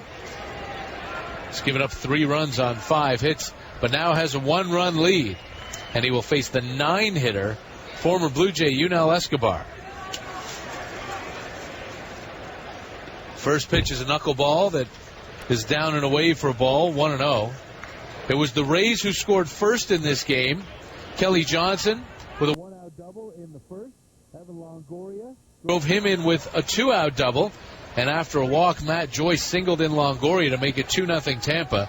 The Blue Jays got 1 back in the second. Edwin Encarnacion was hit by a pitch, went to second on a grounder, and scored on Brett Lawrie's single. Escobar takes that pitch for a strike, 1-1. The Blue Jays went ahead the next inning as Longoria's throwing error opened the door to a 2-run inning. Bautista with an RBI double, Encarnacion with a single that drove in a run. Pitches inside to Escobar, 2-1. Tampa tied it right away, though, in the bottom of the third. A bad read by Colby Rasmus allowed a Zobrist line drive to get over his head. For a triple, he would score on a pass ball and lock it up. And the Blue Jays just took the lead back, top of the fifth. As Rajai Davis singled, stole second, stole third, and came in to score on a sac fly by Bautista, who has 2 RBIs tonight. Game recaps brought to you by Super 8 Hotels, Destination Super. Book your Super destination today. You'll always get the best rate available when you book at super8.ca. Escobar thought he walked right there, takes a pitch up and in, but it's called a strike by Tim Welke.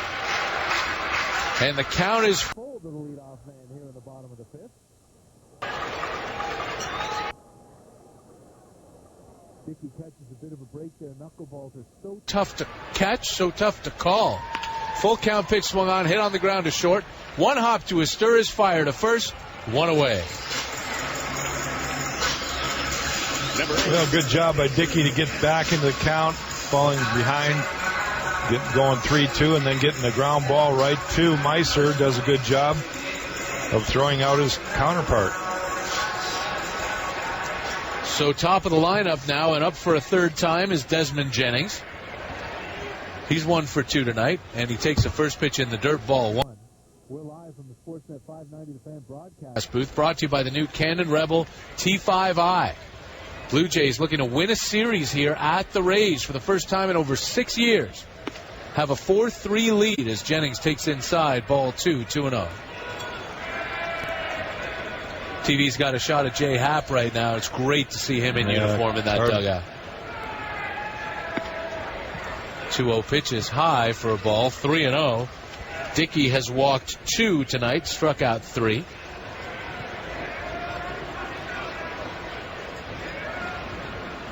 .30 pitch taking all the way is a strike, 3-1. As hard as it might be for RA right now, he's just got to really focus. He can't afford to put guys on base with only a 1-run lead. Here's the 3-1 pitch. It is at the knees for a strike, 3-2. Crowd wanted ball 4 again. And Joe Madden complaining from the dugout. Madden's been ejected in each of the last 2 games. The Rays think they should have 2 walks. Instead, 1 out, and here's the 3-2 pitch to Jennings. Swung on, tapped foul. The count remains full.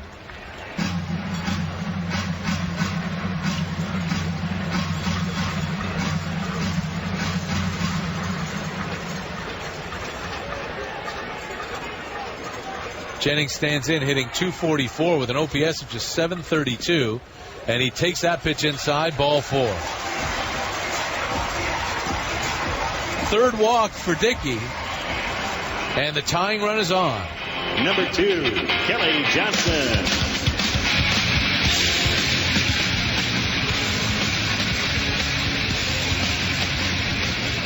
Here's Kelly Johnson. He's also 1 for 2. He doubled in the first and struck out. A swung at the first pitch both times, but he takes this one high for a ball, 1-0.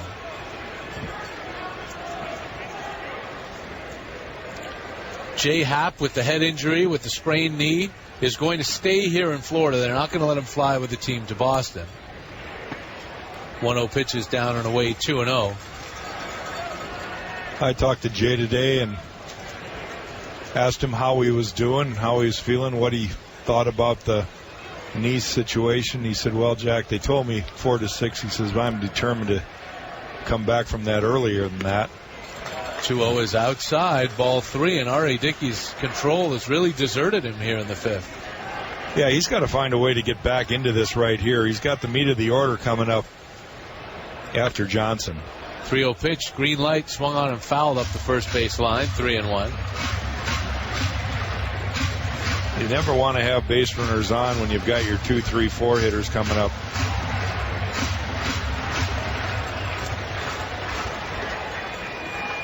Jennings takes his lead. He's a threat to run. Throw over to first, and Dickey will check on him.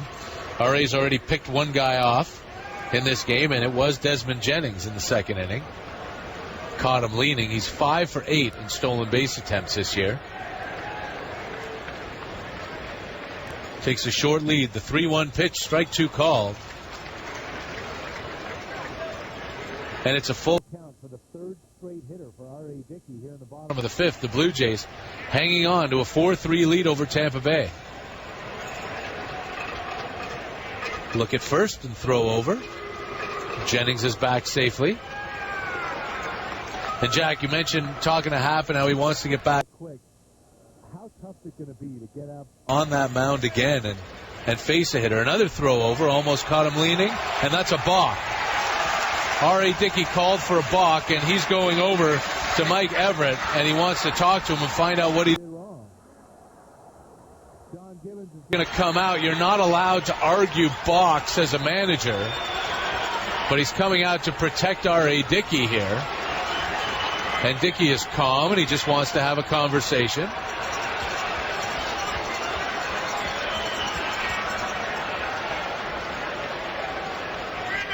I've really never quite seen an argument like that from a position player, particularly a pitcher, where he actually gets to express his opinion to an umpire. Yeah. It doesn't happen very often. And the umpire just let him do it. And now John Gibbons is talking about it. He hasn't been thrown out of the game, which is pretty good. We'll see a replay here on what Dickey did. And I'm not sure exactly what Mike Everett's pointing out yet. It looked like Dickey may have broken with his back knee just a hair before he spun. You're not allowed to do that. Yeah, it's called the balk move, and it's what right-handers try to do to deceive the runner a little bit. He kind of jumped. It was a jump move. You've got to move your back leg first, and he just jumped with both feet at the same time. Now he steps off.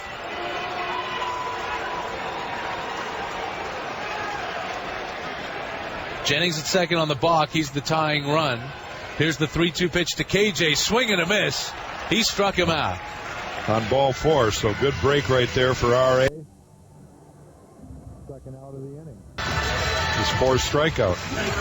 Now he's got to deal with Ben Zobrist, a switch hitter who bats right against R.A. Dickey.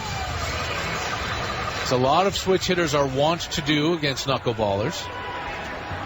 So 4-3 Blue Jays lead, 2 out in the 5th. First pitch gets away from Blanco to the backstop. Into third will come Desmond Jennings on what's likely to be called a pass ball. See? Well, again, it's a ball up in the zone, and Henry Blanco just having a little trouble getting the glove on it. I think what happens sometimes is he's checking out the runner, takes his eye just briefly off the pitch. You can't do that with a knuckleball. It's just impossible to predict where it's going to end up. R.A. Dickey says Henry Blanco is the best who's ever caught his knuckleball. Said he was so good at it he could catch it with chopsticks. 2 pass balls here tonight, and the tying run 90 feet away. 1-0 pitch, just low for a ball, 2-0. Well, this is where they both have to bear down right now. Dickey's got to try to command the ball in the zone, and Blanco can't afford another pass ball to have the run score. Jennings with a good, healthy lead. The pitch in the dirt. Blocked by Blanco. But it's 3-0 now to Ben Zobrist with Evan Longoria on deck. And Longoria has scorched the ball twice tonight. One for a double, one for a line out into the glove of Brett Lawrie. Here's the 3-0 pitch. In there for a strike. It's a fastball at 82 from R.A. Dickey. And he just reared back and threw a fastball there. He realizes he doesn't want to pitch to Longoria with 2 runners on. He'd rather try to come back and get Zobrist. See if he Comes back with it on the 3-1. He misses low and away with a knuckleball and walks him. R.A. Dickey's season high in walks last year in his Cy Young season was 4. That was his 4th walk tonight, and this is the 3rd time this season that he's walked at least 4. He's even got a 5 in there.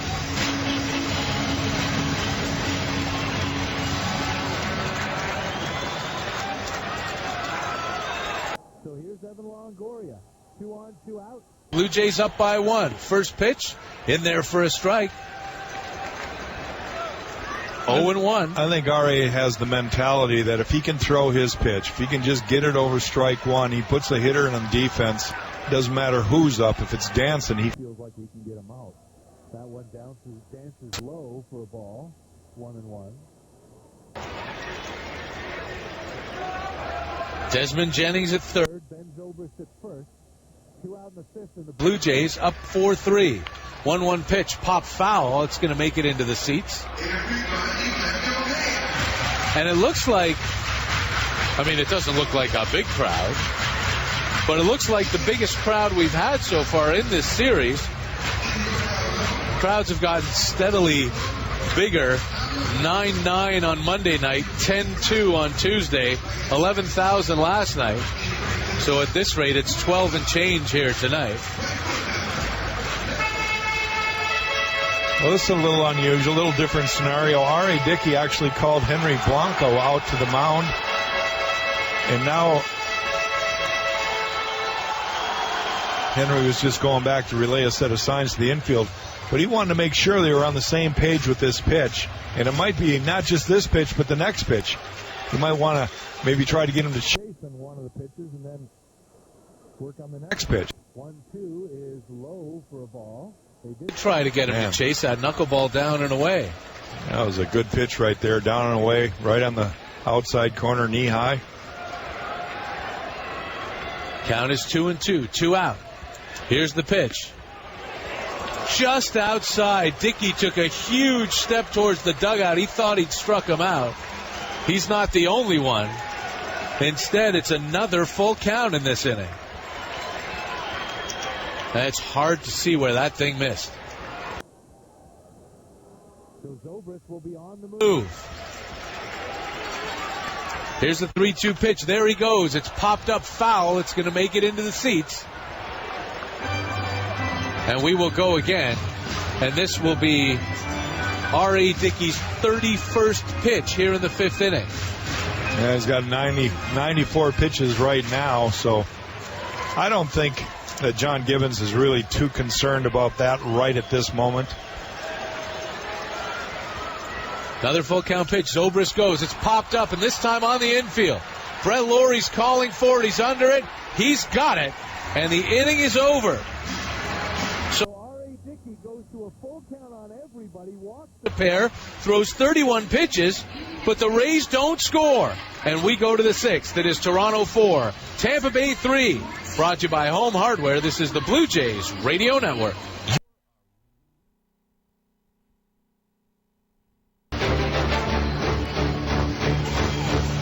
This inning is brought to you by Home Hardware, homeowners helping homeowners with expert advice.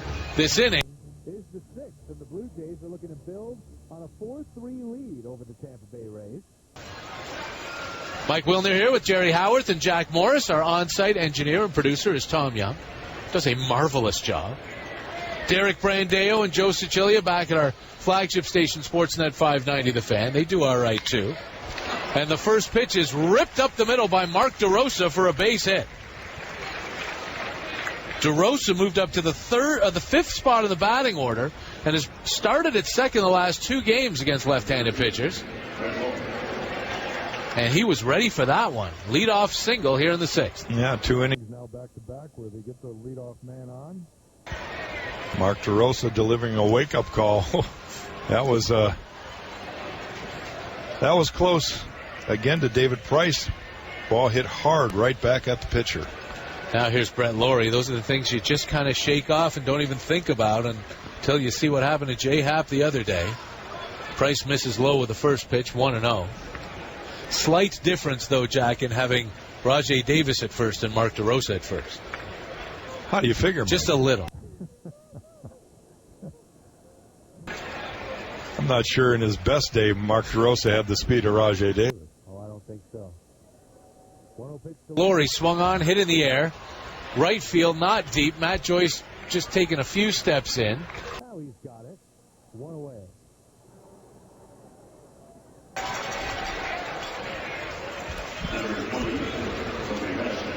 Take a look at the Sportsnet out-of-town scoreboard brought to you by StubHub. The Kansas City Royals lead the Baltimore Orioles 4-2 in the bottom of the 5th. Minnesota Twins just finished off a 4-run 6th inning. They lead the Red Sox 5-2 as they move to the bottom of the 6th. Angels and Astros are tied at 1 in the top of the 3rd. Houston is trying to sweep away LA of A.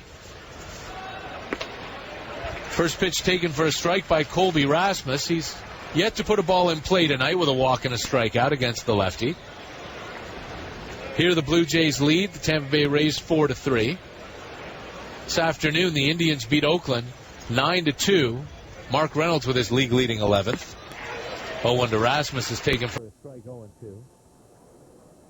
In the National League, the Mets are up 1-0 on the Pittsburgh Pirates. That one's in the top of the 6th inning. It's the only National League game going on right now. A couple more later. The Phillies are in Arizona. Giants home to the Braves. 0-2 to Rasmus. Outside, ball 1. 94 on the Heat from David Price. In interleague play, couple of finals. Yankees beat the Rockies 3-1. Washington over Detroit 5-4. The Nats have won 4 straight. They're 19-15 on the season. 1-2 pitch, half swing. Did he go? He did, says third base umpire Scott Berry. Rasmus strikes out. He's not happy about that, nor do I think he should be. Pitch up and in, and that was kind of like a self-defense-y get out of the way swing. kind of swing. Yeah. But I don't think he went around. And Rajai Davis confirming that right now as he talks to Rasmus in the dugout. Rajai shaking his head. No, you didn't go. Scott Berry's opinion, the only one that counts, though. Now here's Meiser Asturias takes the first pitch up for a ball, 1-0. So Mark DeRosa led off this 6th inning with a single. He's still there. 2 out now. Blue Jays holding a 4-3 lead over the Tampa Bay Rays in this 3rd ever matchup of reigning Cy Young winners. 1-0 is swung on and missed. 1-1. His stir is late on that 92-mile-an-hour fastball.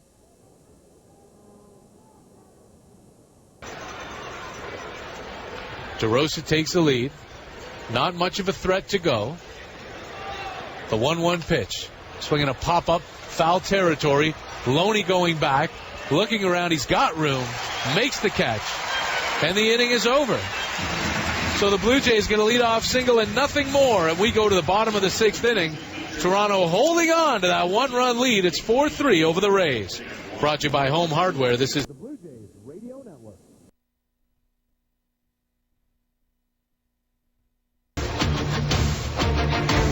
Fans, you probably already know that StubHub is the place to find great Blue Jays tickets.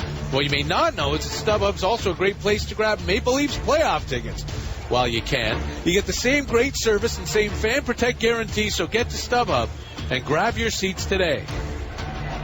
Maple Leafs on the road tomorrow night in Boston, fighting for their Playoff lives down 3-1. We'll be on the road in Boston, too, so that'll be kind of fun. R.A. Dickey's first pitch to James Loney here in the bottom of the 6th is low and outside for a ball. Blue Jays lead the Rays 4-3. Dickey coming off a 31-pitch 5th inning in which he did not allow a run. This is low right there, ball 2. Tim Wilkie not real open with that ball on the knees. That's way outside, ball 3. No action in either bullpen right now. Again, this is only the 3rd ever meeting of reigning Cy Young Award winners. 3-0 pitch, fastball for a strike. At least looked like a fastball to me. Scoreboard says knuckleball. The 79. There you got it wrong, Mike. Version. You had it right. Thank you. Here's R.A. Dickey's 100th pitch. The 3-1 is low, ball 4. So a leadoff walk for James Loney. That's the 2nd time he's walked tonight. That's the 5th walk R.A. Dickey has issued. Ties his season high. And now Steve Delabar is going to get up and start throwing in the Blue Jays bullpen. A 4-3 Blue Jays lead. Runner on first, nobody out in the bottom of the 6th. The Blue Jays have not won a series at the Rays since April of 2007. First pitch to Matt Joyce is low and away, ball 1. Well, all right, he's just got to try to work himself to where he can get ahead in the count. This time of the game, I know it's hard. He's reached his 100th pitch, but he's got more than that in him. 1-0 pitch, swung on and missed.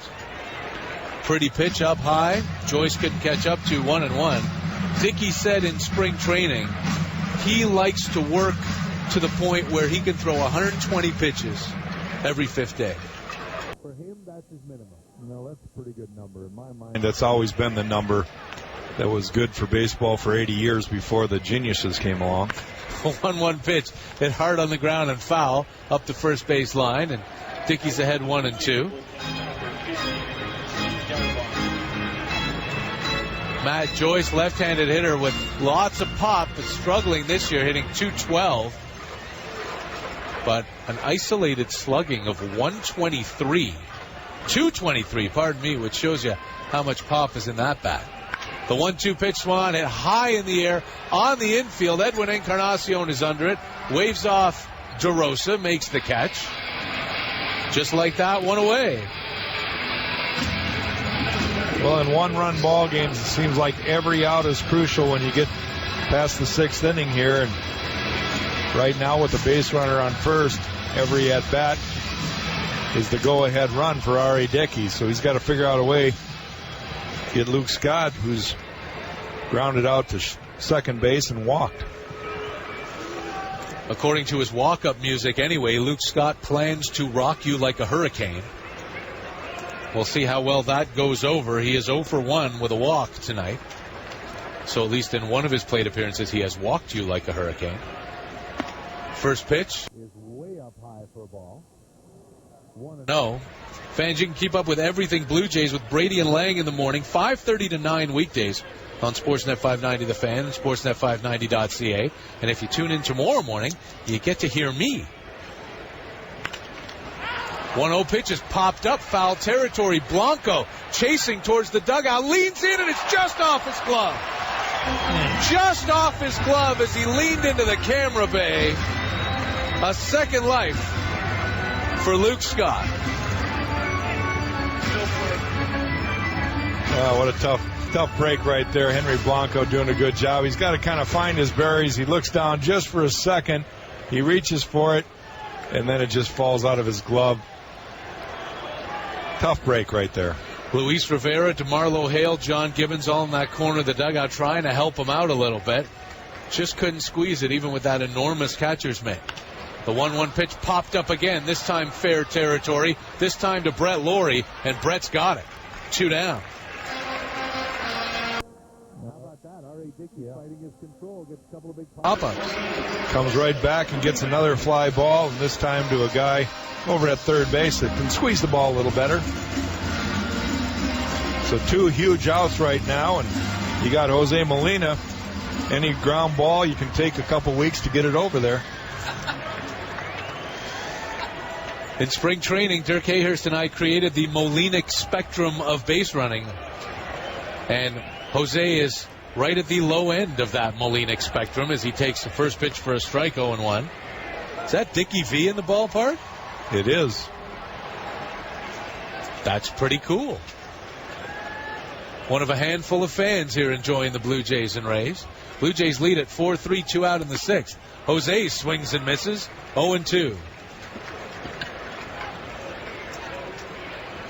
R.A. Dickey has struggled tonight. He's walked 5. We're here in the 6th, and he's already thrown 109 pitches. But he's got a 1-run lead, and he's holding on. This is only the 3rd time that reigning Cy Young Award winners have faced each other. Only the 2nd time it's happened in a non-interleague game. 0-2, swing and a miss. He struck him out. Foul tip into the glove of Henry Blanco. And R.A. Dickey strands the leadoff walk. We go to the 7th. Jerry Howarth back at the mic. It is Toronto 4, T-Bay 3. Brought to you by Home Hardware. This is the Blue Jays Radio Network.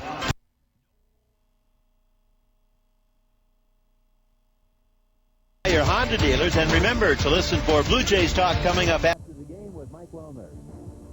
7th inning we go. Jerry Howarth along with Jack Morris, Mike Wellner, our engineer Tom Young, and Derek Randeo back in our Toronto studios. Delighted you could join us for some Blue Jays baseball. R.A. Dickey's night is finished. He visited with pitching coach Pete Walker and manager John Gibbons, left the dugout. He went 6 innings. It's his game to win, and David Price's to lose. 4-3 Blue Jays here as we start the 7th. Blanco up. Henry's first pitch swing is drilled back up through the middle of the diamond, a base hit to center field. And that opens up this 7th inning. Blue Jays looking for more. Good chance that John Gibbons might pinch run now because he's taken R.A. Dickey out of the game. And you need another insurance run. He's got Bonifacio and Kawasaki on the bench. But nothing happening yet. Yeah, that's a great observation right there with Aaron Seabian out to catch the rest of the way. The bullpen, Delabar still standing down the left field line. Here's Rajay Davis for Henry, his first hit. Bunting is Davis. He pushes it foul up along. First strike 1. In the bottom of the 1st inning, the Rays scored a couple off R.A. With 1 out, Kelly Johnson doubled, and then with 2 down, Evan Longoria doubled him home. And a walk later, Matt Joyce singled home Longoria to make it 2-0. Then in the 2nd, Brett Laurie singled home Encarnacion from 2nd. And in the 3rd, the Blue Jays took the lead. An error by Longoria allowed Davis to reach. And then a double by Bautista brought Rajay home to tie it. And then Edwin singled to right to drive home Bautista. Rajay takes it inside. That made it 3-2, end of 2.5. But in the bottom of the 3rd, Dickey gave up another run.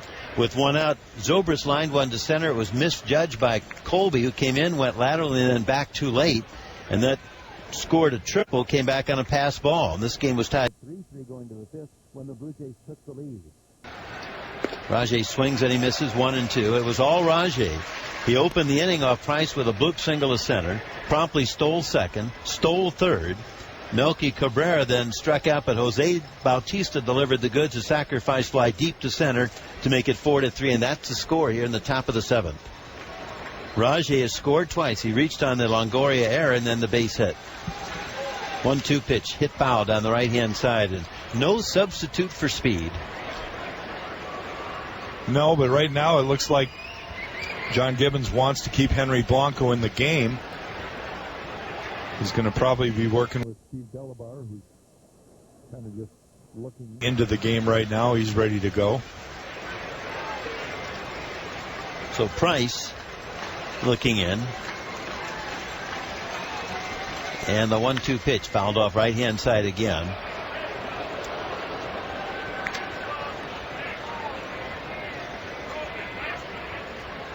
You know, you look back at Aaron Sebia. He's played in 34 of the 35 games. The only other person who has played that many games is Cabrera, who's played all 35. You wonder if his thinking, and you have good thinking here, it's May the 9th, if he just really wants to get Aaron Sebia the whole night off. He's got a series in Boston coming up. We're going to have a short night. 1-2 offering. Still to third. Caught by leaping Longoria. Hustling back to first without a throw is Blanco. He's got gold in that glove. Well, his ball was hit sharply, and Rajay's frustrated because he knows he hit it well, but again, Evan Longoria timing it perfectly, almost caught it like a snow cone, but somehow stayed in his glove. 1 out. Here is Melky. Cabrera has gone 0 for 3 tonight. You know, every pitcher love to have defense behind him. There's no question about that. And who wouldn't love to have Longoria at third base? Cabrera takes a breaking ball for a strike. Today, had the pleasure of walking out to center field and going into the Ted Williams Museum. They've got a great museum here and all kinds of memorabilia. You go upstairs and they have really lockers, cubicles for everybody in the game who's made a difference. The pitch is inside. And under Pitching Wall of Great Achievement, 2013 inductee, my partner Jack Morris. It was great to see that, Jack. It's a wonderful display. Your years with the Tigers, the Twins, the Blue Jays, baseball cards, a couple of uniforms. Very nice trip down memory lane there for me to see that. The pitch is inside, 2-1.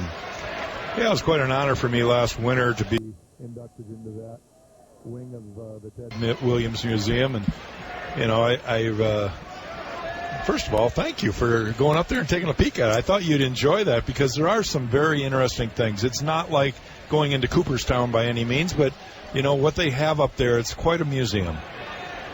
Cabrera hits a ground ball to shortstop, backing up Escobar. Tough play, go to second. That's all they get. Safely across Cabrera.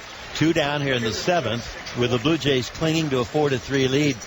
Well, it was very entertaining. It was informative. You know, I grew up in baseball in San Francisco, watched Willie Mays, and there's a wonderful picture of Willie just holding the bat, waiting for a pitch in uniform. And it kind of took my breath away just going back to my youth. And that's where you have a love of baseball, but it's a wonderful museum. And what I liked about your area, too, where they talked about your 254 wins, but they summed it up, fierce competitive spirit. That's the highest compliment that you probably had in the game.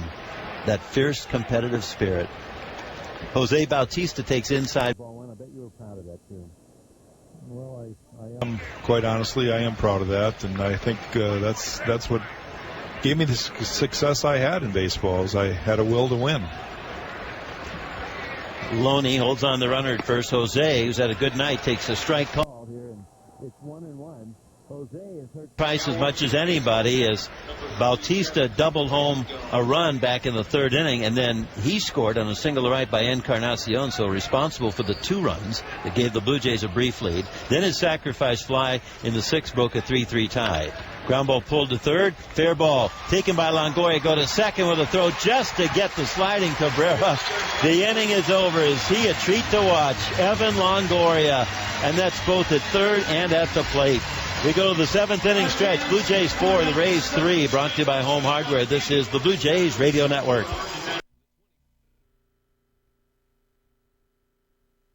Protection, discounts, and personal service. The Allstate Triple Play. Call a local agency for a quote. R.A. Dickey goes 6. And he entrusts a 1-run lead to the bullpen. The Blue Jays lead at 4-3. They've out-hit the Rays 7-5. For RA's part here tonight, he goes 6 innings, charged with only 2 earned runs, 3 total on 5 hits, struck out 5, walked 5, had a balk, picked off a runner at first base through 110 pitches. So, Jack, what'd you think of his start? He battled tonight. Tonight was not a great night for RA. He didn't have the great movement with his knuckleball, but he really battled, and he kept his team in there, got the lead, and he still held the lead. So he had a good outing tonight. Escobar grounded out twice against him. Fastball outside, and now if you're the Rays, a little different scenario. your eyes are going to get as big as saucers. That was a 94-mile-an-hour fastball after 75-mile-an-hour knuckleballs. Yeah, a little 20-mile-an-hour difference. Hello. 1-0 pitch, foul back to the screen, 1-1. Delabar, 3-1 out of the bullpen in 16 games, and more to the point, an ERA of 1.80. He's worked 20 innings. He's allowed only 13 hits, just 4 earned runs, 24 strikeouts over those 20 innings. He's walked 14. A power pitcher and reliever. He misses outside, 2-1. Well, like all pitchers, it's really important for Steve to throw the ball in the strike zone. He's just phenomenal of how he avoids base hits and contact when he throws strikes. He's just got that movement that's so good. Blanco sets the target. The pitch is just low, and Henry now too. He's got to go from catching butterflies at 75 to now expresses at 94.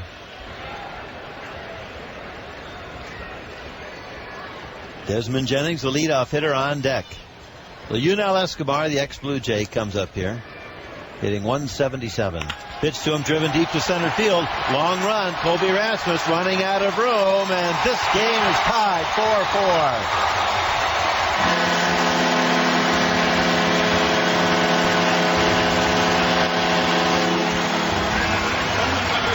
Third home run for Unel. Not much of an average, but a big swing here against his friends and former teammates.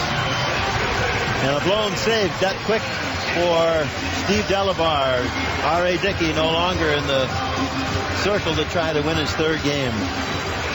Yeah, right there is just a fastball, and that's all he threw. The entire sequence right there was nothing but fastballs, and finally Escobar got one that was right over the heart of the plate. Desmond Jennings swings over a pitch at 86. Now there's kind of like a slider splitter first time. Well, Jennings doesn't want to see too many of those heaters, so he's swinging. Right there, he threw the good hard slider down in the zone. It was a ball, but he swung at it. Jennings, 1 for 3 and a walk. Fouls one back to the screen. No balls and 2 strikes.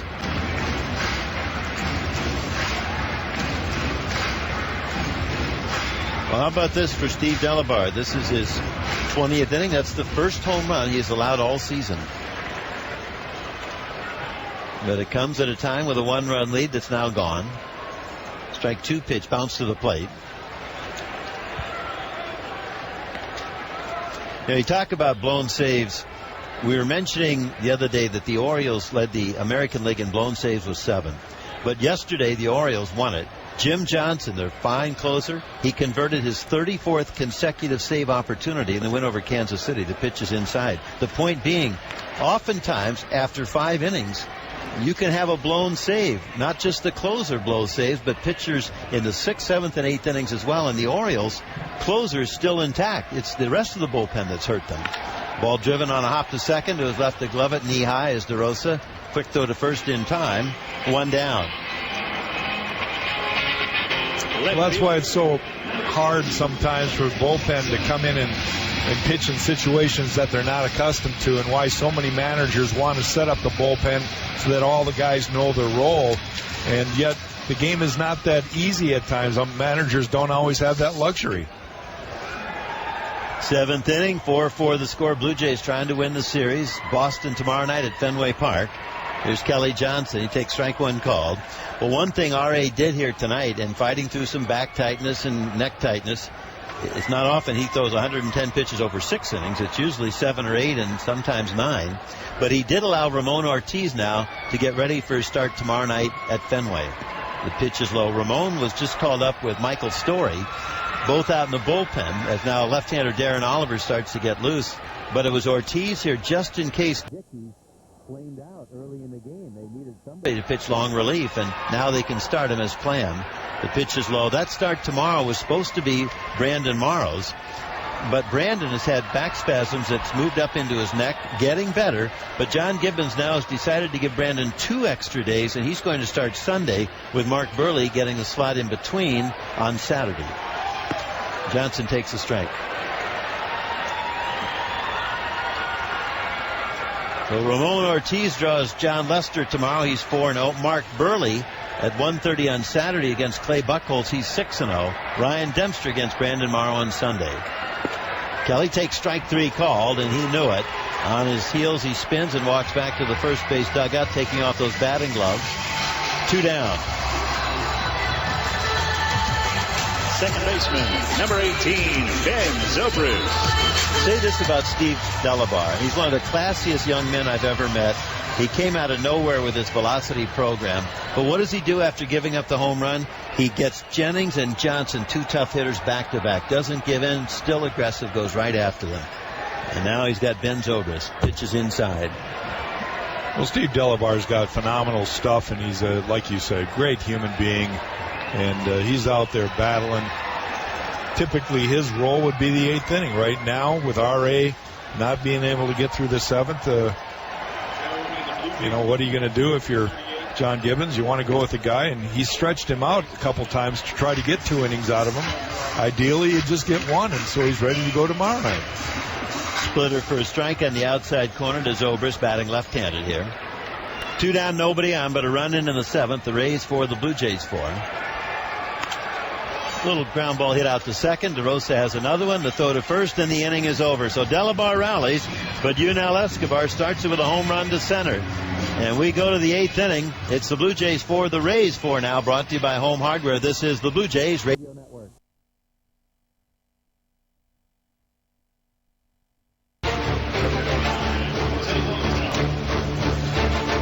The Super 8th inning is brought to you by Super 8 Hotels. Destination Super. Book your Super destination today. You'll always get the best rate available when you book at super8.ca. Jose Lobaton comes on to catch for Jose Molina. Took one on the inside of the right knee a couple of innings ago, so he'll finish as lefty David Price delivers in a 4-4 game here. Top of the 8th inning. Edwin Encarnacion up, takes ball 1. Edwin has been hit by a pitch and scored. Brett Laurie knocked him home in the 2nd. Then he singled home Bautista's double to cap a 2-run 3rd. Fastball is outside, 2-0. Right-hander Joel Peralta warming up in the Rays bullpen out in right field.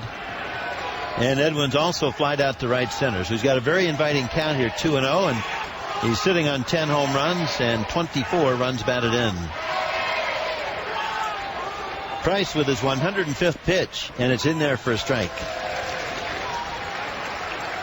Mark DeRosa and Brett Laurie to follow.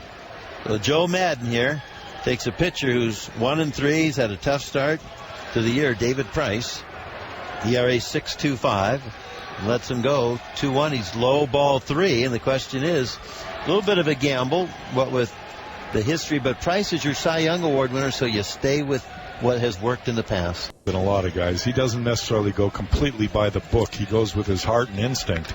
Fastball swing and a foul back. Big cut by Edwin, 3-2. And when you got a guy that's proven what David Price has proven to him over the years, you want to give him an opportunity to win a ball game. And in order to do that, he's got to be on the mound to finish an inning.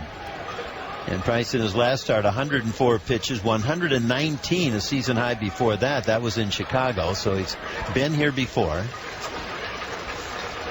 Durable. College draft pick, 3rd year out of Vanderbilt, and he's been a beaut. David Price, 12-2 lifetime against the Blue Jays. 3-2 on Edwin starting the 8th. Pitches inbound, swinging a foul down the right-hand side. Still got a lot of life on that fastball at 95. Well, that's just that was his 108th pitch, and so Joe Madden's going to have the critics say, well, what are you doing with Price, getting him up in the pitch count, especially if Edwin could lose a pitch right here, and he ends up giving up a home run. But that's what a manager's job is, to understand his personnel and go with his heart. 3-2 pitch popped up foul. That's back out of play. How was Sparky at that? Pretty good? Well, I think it was a different time, and Sparky knew that he needed certain guys to go deep in games. Dan Petrie and myself were 1 and 2, and of course once in a while Milt Wilcox would. But it's how he worked the bullpen, and a lot of times he just wanted us to get a chance to win a game. It wasn't he didn't manage to protect a loss or any of that. He wanted you to win. Full count pitch to Edwin. Rocked left center field. Deep drive. Long run for Jennings and Johnson. They're running, and it's a center fielder, Jennings, to make a backhanded catch at the wall in deep left center field. He gave it a ride, but not quite far enough. Second baseman Mark DeRosa. Well, that's a home run if Edwin could pull the ball, but he hit it out there in Death Valley in left center. It's about as far in this ballpark as there is. So Joe Madden probably took a deep breath when he saw contact and heard the ball against bat and breathed a sigh of relief when the ball was caught. Here is Mark DeRosa. He's 1 for 3, single homer run. And I beg your pardon, he's 1 for 3, did not single homer run. He singled the center to start the 6th inning. He takes a strike here in the 8th. The Blue Jays 4 runs on 7 hits. The Rays 4 runs, 6 hits, and 1 error, leading to 200 runs back in the 3rd. Evan Longoria, rare throwing error. The pitch is low, and so the Blue Jays got a windfall of 2 extra runs. That doesn't happen all the time, and they're in a 4-4 game trying to now steal one here and take a series 3 games to 1. And the 1-1 pitch swung on and missed. Well, Mike, what else is up on that Sportsnet out-of-town scoreboard brought to you by StubHub? Oh, we've got the Minnesota Twins leading the Red Sox 5-3 in the top of the 8th. It's Oswaldo Arcia's 22nd birthday, and he's got a triple and a 2-run homer to celebrate. Royals lead the Orioles 5-2 in the top of the 8th. Here, 11,979 watching David Price, and out of the corner of our eye down the left field line, David Price's next pitcher to hit that mound, Darren Oliver, is finishing his warm-ups. He'll pick it up for Steve Delabar in the bottom of the 8th. So Price ready to go. 1 and 2 on DeRosa. Pitch inbound outside. The Angels trying to stave off a sweep at Houston, lead the Astros 2-1 in the bottom of the 4th. Josh Hamilton has his 4th home run of the year. The National League, Pirates and Mets tied at 1 in the bottom of the 7th. The Phillies and Diamondbacks will be underway in about 5 minutes. Cole Hamels against a 4-0 Patrick Corbin. Price to DeRosa, a swing and a miss, strike 3. Got him on a changeup, 2 down. In interleague play today, the Yankees beat the Rockies 3-1. Robinson Cano got his 1,500th career hit and then hit his 9th home run of the season. The Indians swept away the A's with a 9-2 win. Mark Reynolds with his league-leading 11th home run. Scott Kazmir, 10 strikeouts and no walks in 6 innings to get the little interleague series. Brett Laurie, 1 for 3, a single, drove in a run in the 2nd inning. He takes outside here in the 8th of a 4-4 game. On the ice tonight, 5 minutes to go in the 3rd period, and the Ottawa Senators lead the Habs 5-1. If they hold on for the win, they advance into round 2. Here comes Price. The ball driven up the gap into right center field. Long run, Matt Joyce running. He makes a backhanded catch in deep right center field to end the inning. So Joe Madden gives the ball to David Price, and he gives up one shot after another around the strikeout of DeRosa, and he comes off in a 1-2-3 inning. Bottom of the 8th we go. Darren Oliver is staying in the bullpen for right now. Delabar will start it against Evan Longoria. It's 4-4 here in St. Pete, brought to you by Home Hardware. This is the Blue Jays Radio Network.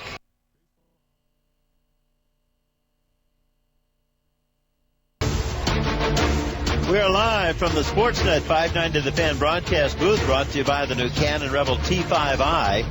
Bottom of the 8th inning, the Blue Jays and Rays are tied at 4. Munenori Kawasaki comes on to play short. Mark DeRosa departs for Meiser's Turris, who moves from short to second. And Steve Delabar to face Evan Longoria. The first pitch is in there for a strike. Longoria has double homer run and scored. That was in the 2-run first. Then he lined out to third. Laurie with a diving catch to his right. Beautiful backhanded stab. And then he popped up to third, closing the scoreless 5th, leaving 2 on. Evan takes it outside. 1 ball and 1 strike.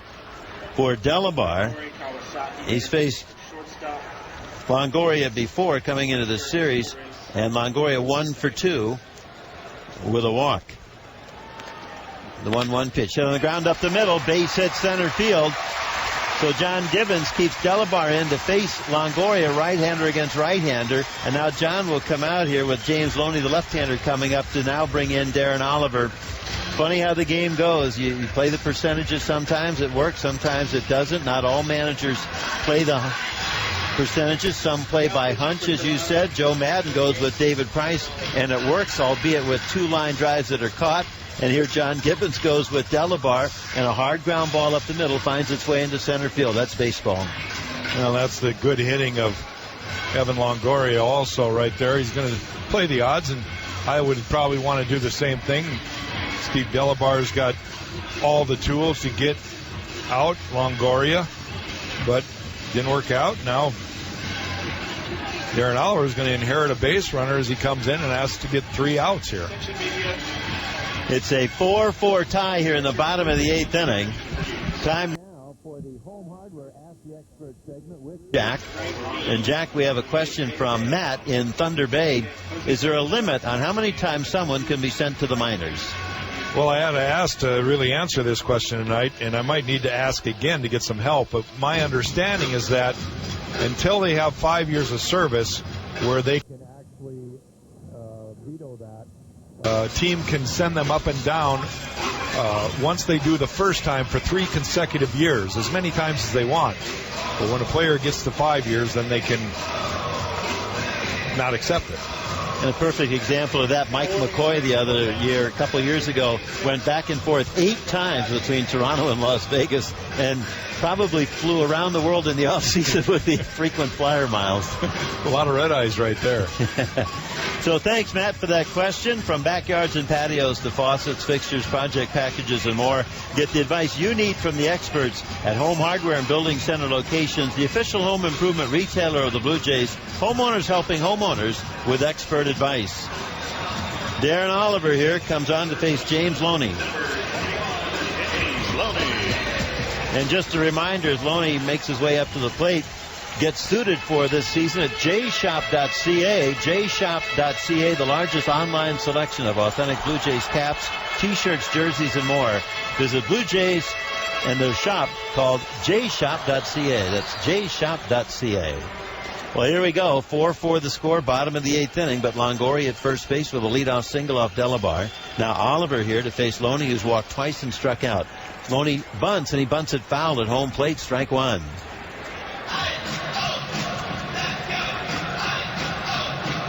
Oliver in 14 games, 1-1, good ERA, 2.77. Now he has given up 15 hits over 13 innings. He has walked more than he has struck out, 5 walks, 4 strikeouts. But having said that, he's given up just the 4 earned runs over the 13 innings. And that ERA under 3. Blue Jays here looking for a double play, and maybe Loney looking to bunt again.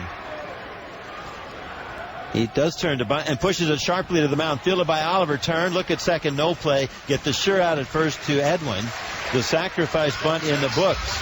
And you don't often see someone hitting .385, batting 5th in the lineup with a sacrifice bunt, but Loney just pulled it off. His first of the year. Well, that's Joe Madden. He will ask his players to do certain things to win ball games, and that's fundamental baseball right there. Now he's got a runner in scoring position. They're going to pinch hit here now for Matt Joyce. It'll be Ryan Roberts. Please, pinch hitting for Joyce. Number 19, Ryan Roberts. Joyce went 1 for 3. Here comes pitching coach Pete Walker just to bring you up to date here. In the first inning, the Rays scored 2 quick runs off R.A. Dickey. Evan Longoria double home a Kelly Johnson double with 2 outs, and then Longoria scored on a single to right by Joyce. Then in the second, Brett Laurie singled home Encarnacion to get back in the game, and the Blue Jays took the lead 3-2 with 2 in the third inning. Longoria made a crucial throwing error leading to 2 unearned runs. Bautista doubled home Rajay Davis, who had reached on the air, and then Bautista came home on Encarnacion's broken bat hit to right. That made it 3-2. In the bottom of the third, Ben Zobrist tripled on a ball misjudged by Rasmussen center, home on a pass ball, and then Bautista's sacrifice fly gave the Blue Jays a 4-3 lead in the 5th. Offset in the bottom of the 7th inning on Yunel Escobar's leadoff home run to center off Steve Delabar. That tied it at 4, and that's the score here in the 8th inning. as Ryan Roberts takes ball 1. A look back at Longoria. A strike on the outside corner. Oliver comes back with a well-placed 89-mile-an-hour fastball to even the count 1-1.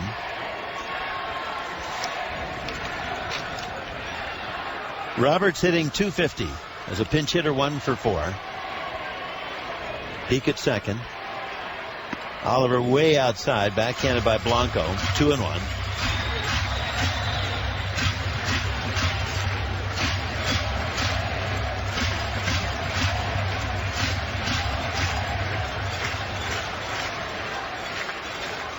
Roberts in his career, just a couple of at-bats, 0 for 2 against Darren. Longoria at second base. Curveball just a bit low. Well, that's a pitch that Darren has thrown for strikes for years and years and years, and here he is in his early 40s still throwing it. And he got a 3-1 count, though. There he missed with it, so he's behind on Roberts. On deck, Sean Rodriguez, another right-handed hitter, to bat for Luke Scott in that DH spot.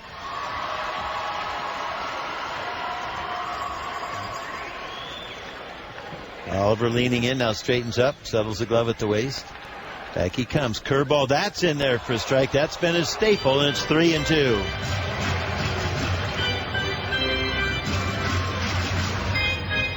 Thing about Oliver, he repeats his delivery so well, and his miles per hour. Since he's been a Blue Jay, that pitch consistently at 75, 76 miles an hour. Roberts' last 3 games hitting .417. The stretch by Oliver. A look back. And the full count pitch. Swinging a belt down the foul line, third base side. Hard hit, but whacked it foul. It's still 3-2. Well, I don't know if I need to express the importance of this at bat right here for Darren Oliver to try to get an out. Runner at second base in scoring position. You got a smart base runner, not the fastest guy in the world in Evan Longoria, but the guy knows how to run the bases. Oliver set. Look at second. 4-4 the score, 8th inning. 3-2 pitch. Hit the right field down the line, but that's going to twist and work its way foul. That's the pitcher on the mound there, Joel Peralta. I think that's and now Fernando Rodney, the closer on that hill, replacing Peralta.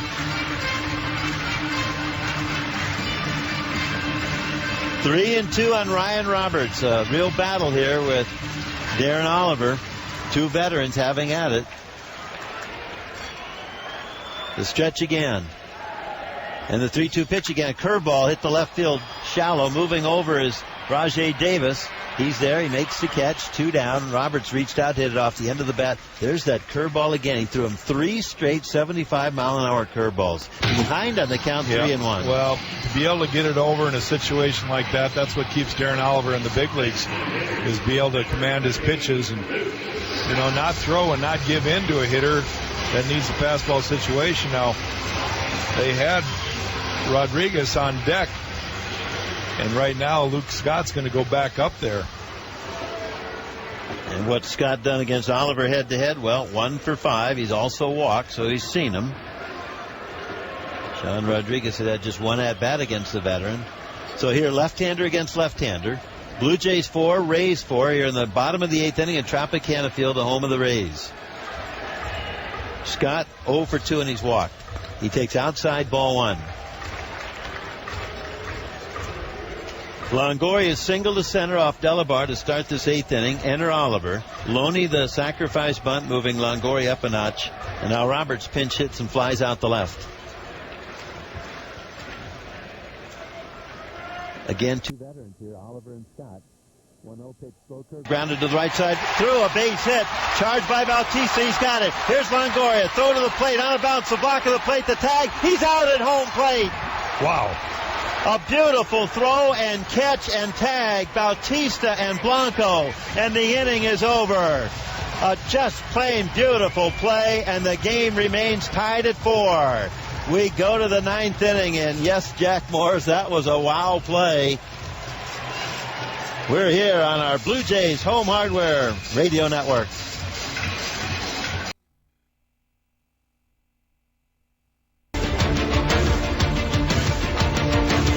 in. Stay tuned after the game for tonight's game-changing moment, presented by Mike's Hard Lemonade. Change the game with Mike's. And at the same time, be sure to listen for Baseball Central with host Jeff Blair and Dirk Hayhurst. Everything Blue Jays. That's every weekday, 11 to noon on Sportsnet 590 The Fan and Sportsnet590.ca. What a play to finish the 8th inning as we go to the 9th in a 4-4 tie, Blue Jays and Rays. No question about that one. Jose Bautista making an absolutely perfect throw. He positioned himself, again, perfect by rounding the ball, getting the ball in his glove hand, coming up, throwing a perfect strike to home plate, and a great job by Henry Blanco to catch the ball and then block the plate. Nothing Longoria could do except slide into a tag. David Price exits here for the right-hander, Fernando Rodney. Ryan Roberts, who pinch hit and fly out the left, stays in the game at second. Ben Zobrist, who was at second, goes out the right for Matt Joyce. That's who Roberts pinch hit for. Colby Rasmus swings through a first pitch here in the top of the 9th inning from the Rays closer, Fernando Rodney. Now, Rodney was the one who gave up the dramatic 2-out, 2-strike home run to J.P. Arancibia back on Monday when the Blue Jays won at 8-7. There's strike 2 called, and he's ahead with that 97-mile-an-hour fastball, no balls and 2 strikes. Rodney, 1-1 in 11 games, but his ERA has jumped to 5.06. He's given up 2 home runs over just 10 2/3 innings, 12 strikeouts, but he's walked 9. Pitch to Colby is just outside.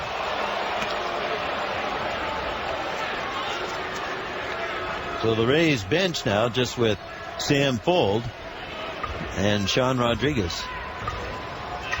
Rasmus here tonight has struck out twice, around a walk.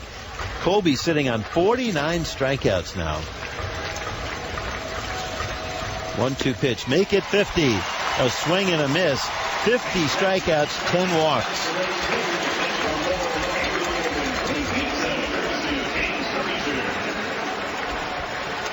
Batter Meiser is Turris. Second baseman, Meiser is Turris. Well, you got a fastball and you got a splitter, and that's a tough combination. Right there, I think that was a straight change, Jerry. He's throwing a good changeup. It's 10 miles off his fastball. A pitch outside, ball 1 to Meiser. It's Turris 1 for 3. And Meiser's really picked it up here last 11 games. He is 12 for 38, hitting well above 300. Now on deck is J.P. Arancibia. He's going to bat for Blanco. There's a strike called. And, of course, Arancibia was the one who won that ball game 8-7 off Rodney back on Monday. So those two are going to meet again here in mere seconds. On deck, the pinch hit for Blanco, number 9, J.P. Arancibia. And the 1-1 offering, hit on the ground out to second. 2-3 hops, short hop by Roberts to play it on to first. 2 down. That's 8 up and 8 down for the Blue Jays, and they've been set down now 11 of the last 12. And here's Arancibia. Pinch hitting for Blanco, number 9, J.P. Arancibia. David Price did a nice job. He went 8 innings. He gave up 2 earned runs, that's all, 4 total on just 7 hits. He struck out 8 along the way. As we said, he finished strong, retired 6 straight and 9 out of 10. But he's no longer the pitcher of record to win it. Neither is starter R.A. Dickey. He went 6. Dickey gave up 2 earned runs, 3 total on 5 hits. He threw 110 pitches. Arancibia takes strike 1 called. Right-hander now out in the bullpen for the Blue Jays is down the left field line. We see on the mound getting loose Casey Jansen. 4-4 the score here in St. Pete, top of the 9th inning. 2 outs, nobody on. Arancibia's jammed and the ball hit him on the hand. A pitch hit him on the hand. He's wringing out his right hand. He tossed away the bat, and he continues to wring out that right hand. Remember, that's the hand that was broken last year on a foul ball. Yeah, now that he's pinched hit for Henry Blanco, he's the only catcher that they have. And if that would prevent him from catching, he's going down to first base, but it's definitely stinging him. Well, and here's another factor, too, in that Mark DeRosa was in the game and is no longer in the game. He was the emergency backup catcher when we talked to John Gibbons the last time about that scenario. So the Blue Jays are in a bind, but Arancibia is staying at first base, and that's a good sign. But anytime you get hit on the hand with a pitch, you feel just even touch the back of your hand and feel all those small bones and tendons. Easy to see how they can be broken. The batter now is our Rajay Davis. A pitch line to left field. That's dropping. That's a base hit in front of a charging Kelly Johnson. He flips the ball to third, stopping at second, Arancibia. And the Blue Jays with 2 down have 2 on to try and break a 4-4 tie in the 9th. Designated hitter, Melky Cabrera. Well, that ball hung up there a little bit, but the left fielder, Kelly Johnson, didn't really read it very well. Didn't have a good jump and ends up being a base hit. And now the Blue Jays have the go-ahead run at second base. And here's hot-hitting Melky Cabrera. Now 0 for 4 tonight. It's been a while since they've quieted his bat. And the pitch to him is inside ball 1. Melky comes in here on a 6-game hitting streak over which he's hit .462, 12 for 26. And in this series, he came into the game tonight 7 for 14 with 3 doubles. So to run that hitting streak to 7 games, he's looking for a base hit right here and do some damage with it. The runners lead. Pitch on the way, swing and a miss. 1 ball and 1 strike, and there's that good changeup from Rodney. Yeah, he's got a real good changeup. He used to throw the split finger. I'm not sure he throws that anymore. He's just found that changeup, and he's got such good arm speed with a 98-mile-an-hour fastball that it's awful hard for the hitters to see that. And Rodney rocks. He delivers. The ball sliced foul, third base side out of play into a crowd of 11,974. It's a ball and 2 strikes. That fastball on the gun says 100 miles an hour.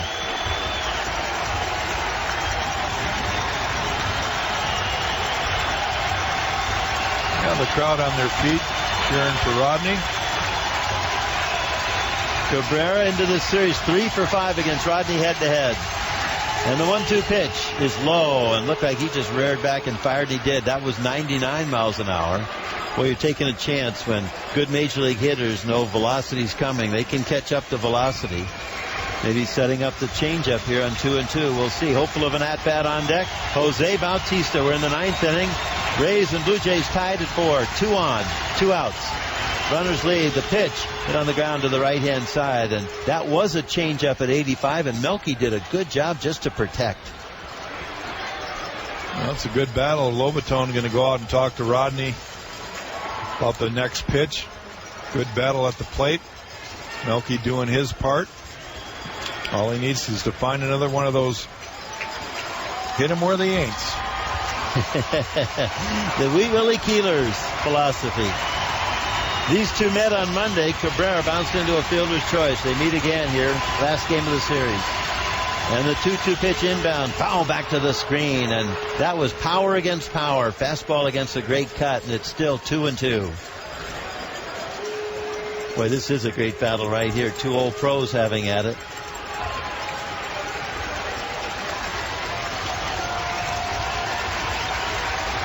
So again, the crowd trying to help Rodney. Glove at the waist. Look at second. 2-2 offering. Swing and a miss on a fastball. He struck him out at 100 miles an hour. The inning is over. No runs. A hit batter, a single, and 2 men left. Bottom of the 9th we go. Blue Jays 4, the Rays 4. Brought to you by Home Hardware. This is the Blue Jays Radio Network.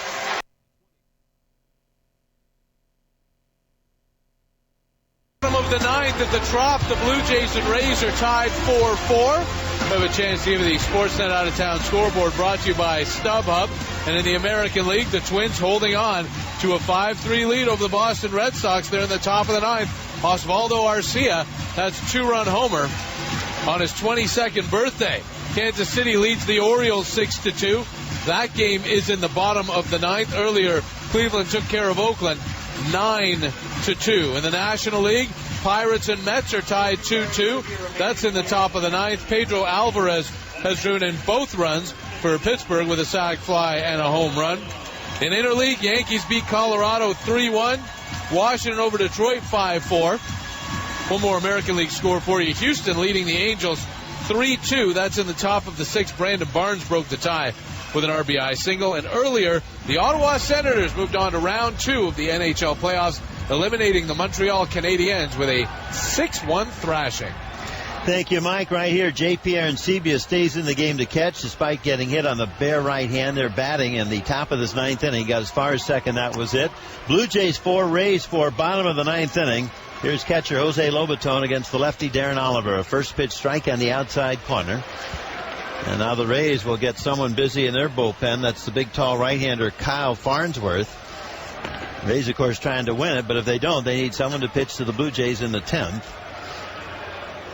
Lobaton up here for his first at-bat. Jose Molina went 0 for 3. Lobaton hitting .265. He's a switch hitter. Swing and a miss. Strike 2. Well, it's going to be decided by the bullpens right now.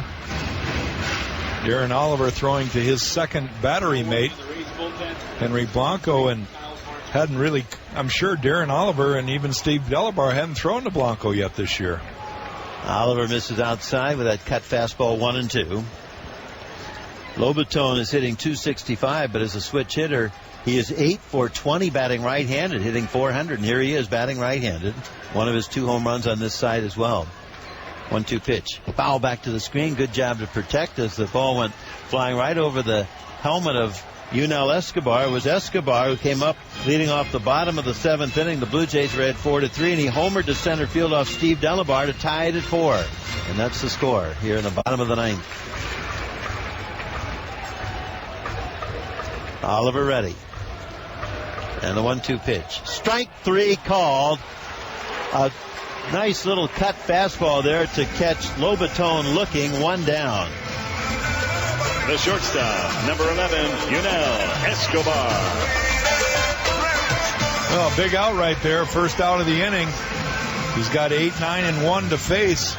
Again, trying to get back in the dugout and hope that the Blue Jays get a run so they can bring in Casey Janssen for the save opportunity. Oliver pitched back here on Monday. He came on in the 8th inning. The first man he faced was Escobar, and here's Yunel. Yunel grounded out to first back on in that 8th inning back on Monday. He takes outside ball 1. That means that Escobar has seen Oliver 4 times in his career, and he's 2 for 4 off him, so he's enjoyed some success. And the home runs, we said his 3rd, tied it up at 4 in the 7th. He takes it inside. 2 balls and no strikes.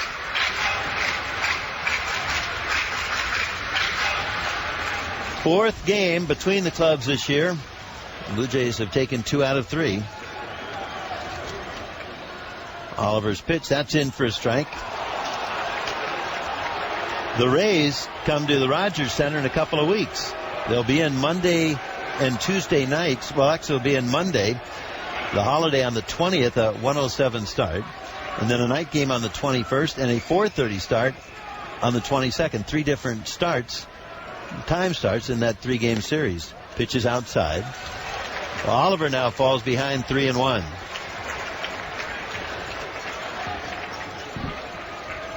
Yunel has also grounded out twice, so 3-1, favorable count.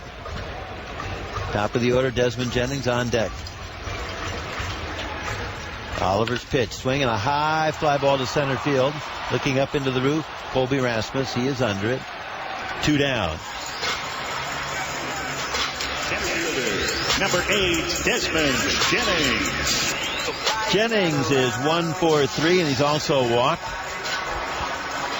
Blue Jays have 4 runs on 8 hits. The Rays have 4 runs on 8 hits, but the Rays have the game's only error, and it costs them dearly. 2 unearned runs back in the 3rd inning. A throwing error by Gold Glove winning 3rd baseman Evan Longoria, who's made all the plays in this series save for that 1. The pitch to Jennings is a curveball that misses ball 1. So when those 2 unearned runs came across, at the time making it 3-2, Blue Jays are huge now and looking back. Blue Jays trying to finish it off with a win, taking full advantage. A strike on the outside corner, good fastball, 1-1. Well, Darren Oliver doing a great job so far. He's got 1 more out to get, and I'm sure that'll be the end of it for him tonight. Curveball swing and a miss.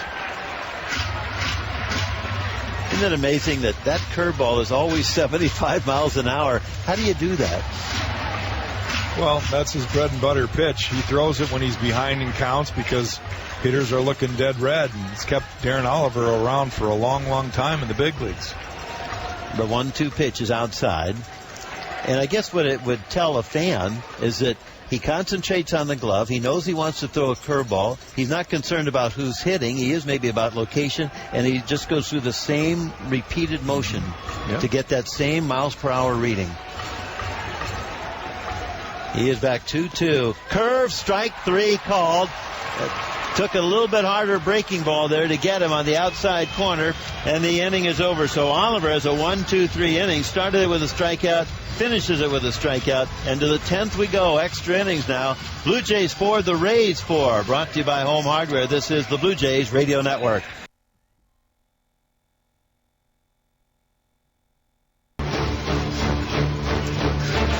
Top of the 10th inning here at Tropicana Field. The Blue Jays and Rays are deadlocked at 4. Blue Jays 4 runs, 8 hits, no errors, and 7 left. The Rays 4 runs, 8 hits, 1 error, and 6 left. The Blue Jays this year in extra innings are 1-2. The Tampa Bay Rays also 1-2. So something's got to give here tonight as tall right-hander and veteran Kyle Farnsworth comes on. Farnsworth in 11 games, 1-0. His ERA is ballooned, though, to 7.36. How'd that happen? Well, how about 14 hits allowed over 7 1/3 innings? Toss in 3 walks. That's 17 base runners in 7 1/3 innings. Opponents hitting .412 off him, and the Blue Jays will try and take advantage of that. Well, they got him pretty good the other night. Right now, you've got your 3, 4, and 5 hitters coming up. Third time in the series that Farnsworth has pitched. He pitched Monday, Tuesday, had an off day yesterday, and here's Jose Bautista to greet him tonight. Bautista has driven in 2 runs with a double and a sacrifice fly. He is 1 for 3, and he gets the right-hander Farnsworth. The pitch, broken back ground ball weakly hit to short to his left to glove at Escobar. Quick throw to first in time. The head of the bat, which was broken in half, ends up between the plate and the mound, 1 away. First baseman, Edwin Encarnacion. So that's a huge out for Farnsworth, for anybody to get Bautista. And now Edwin comes up here, hit by a pitch and scored in the second. The third inning saw Edwin single homer run. That was bringing home Bautista's double for a 3-2 lead. And he's since flied out to right center field twice.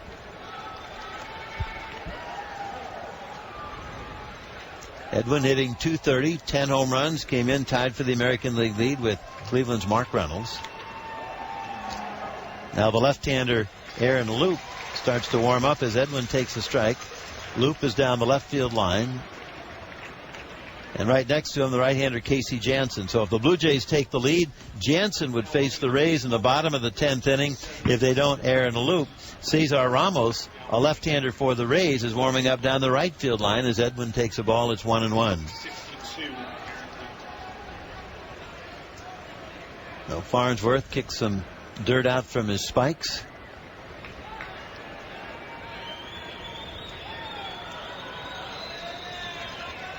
And he rocks into his windup. Here he comes outside. 2 balls and 1 strike.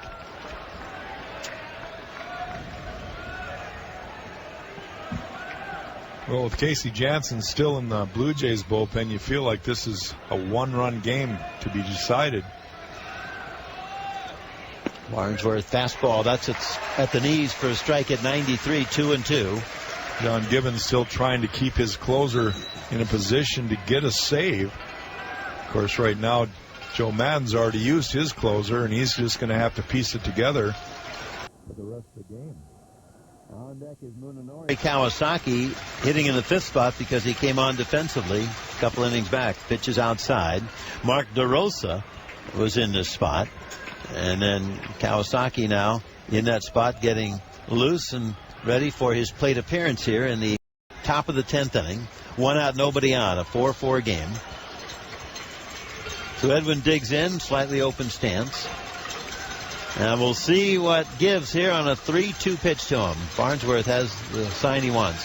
Here he comes. The pitch reached out and popped up at shortstop. Escobar waits, taps the glove, makes the catch, and that off-speed slider had Edwin fooled a little bit. 2 down. Shortstop, Munenori Kawasaki. Kawasaki's had as many wonderful plate appearances as anybody since joining the team. He's played in 24 games. This is 25th, hitting .263. He's walked 9 times, struck out just 8 times. On-base percentage .357. That's right there with Jose Bautista at game time. Jose at .352. Kawasaki, 3 sacrifice flies, has driven in another runner from third with a ground ball. And now just trying to reach here in the 10th. He takes it outside, ball 1. Left-handed hitter against the big strapping right-hander, Kyle Farnsworth. Looking ahead to the bottom of the 10th inning, the 2, 3, and 4 hitters up for the Rays, Kelly Johnson, Ben Zobrist, and Evan Longoria. Tough assignment. Kawasaki bunts out in front of the plate, and it's fielded by Farnsworth. The throw to first is just in time. Loney caught it to his right, kept his foot on the bag, stumbled, and kept the ball in his glove. So 1, 2, 3 go the Blue Jays, bottom of the 10th. Aaron Loup will come on. A 4-4 game here in St. Petersburg, Florida, brought to you by Home Hardware. This is the Blue Jays Radio Network.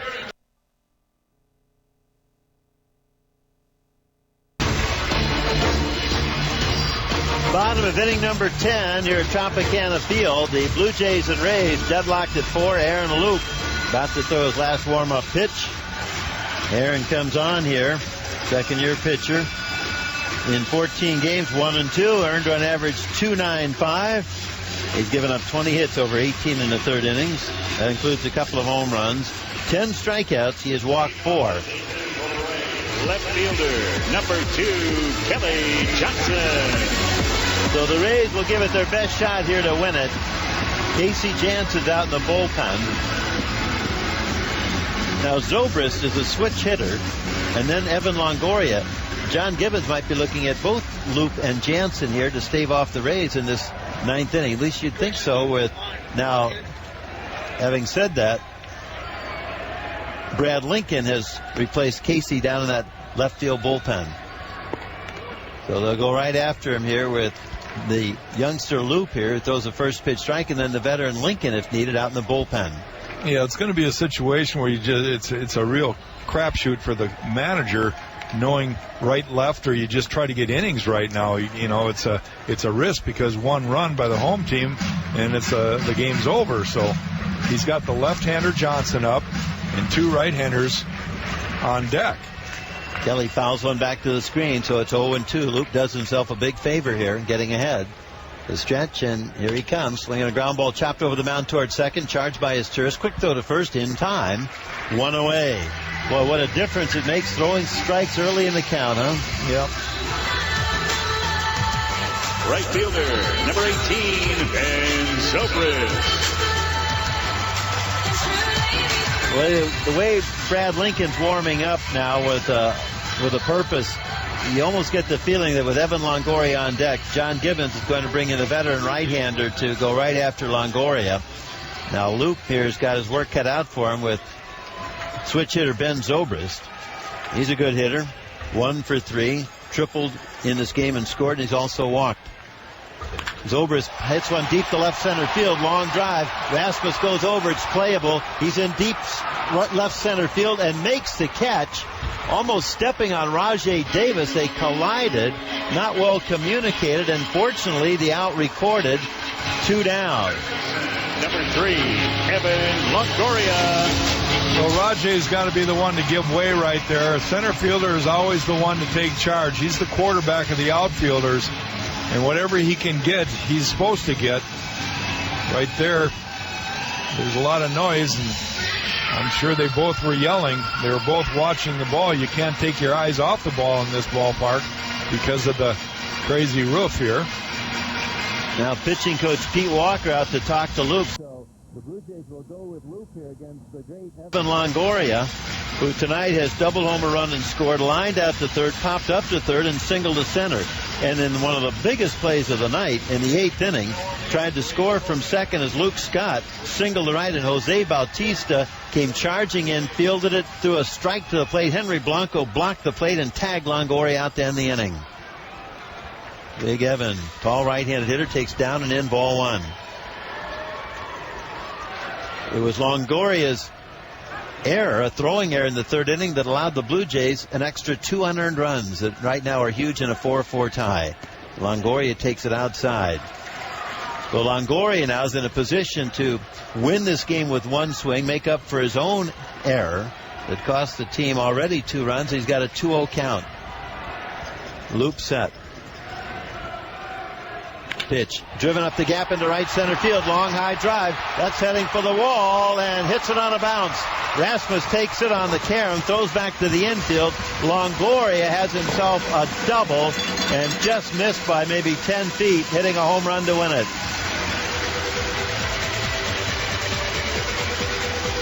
All right, now John Gibbons playing for 1 out. The ball didn't go out of the ballpark, so he's still got Loop in to face the left-hander, James Loney. And even though that was a great hit for Evan Longoria and a double off the wall, they've got a runner in scoring position. Aaron Loop's got to just look at it as, look, I was going to pitch around him. Instead of being on first base, he's on second. I still need the ball. They're going to walk Loney and pitch to Ryan Roberts. And maybe with Brad Lincoln. Yeah. There's ball 1 intentionally wide. Bottom of the 10th inning, the Blue Jays 4, the Rays 4. Now Loop with ball 2 outside. Loney, 2 walks, a sacrifice bunt, and a strikeout. He's had 4 plate appearances, officially 0 for 1 with a strikeout. He takes it outside, ball 3. Now on deck is Ryan Roberts. He pinch hit and flied out the left field back in the 8th inning. And the 3-0 pitch, that's outside. There's the intentional walk. And here comes John Gibbons to go to Lincoln here to face Roberts. Now on the Rays bench, they do have left-handed hitting Sam Fuld if Joe Madden wanted to go that route. He also has right-handed hitting Sean Rodriguez.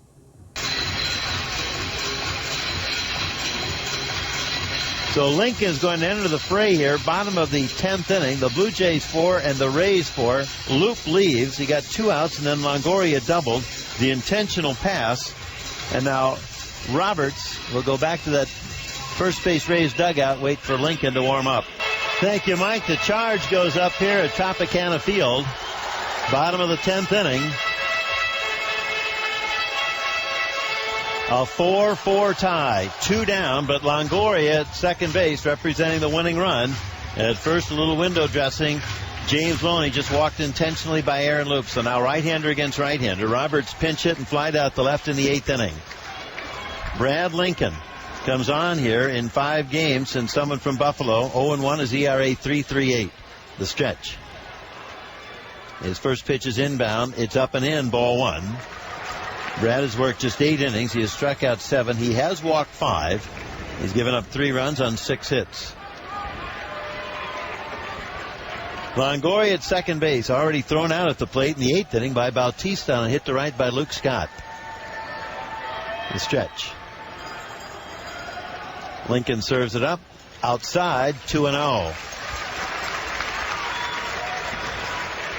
Brad's got to focus on the guy at the plate. You do not want to load the bases with Luke Scott, the left-hander, even though he's had a pretty rough night tonight. He does have a base hit. Excuse me. I'm looking at the wrong guy. And Roberts looking for an inviting pitch on 2-0. Doesn't get it. It's inside, ball 3. 3-0.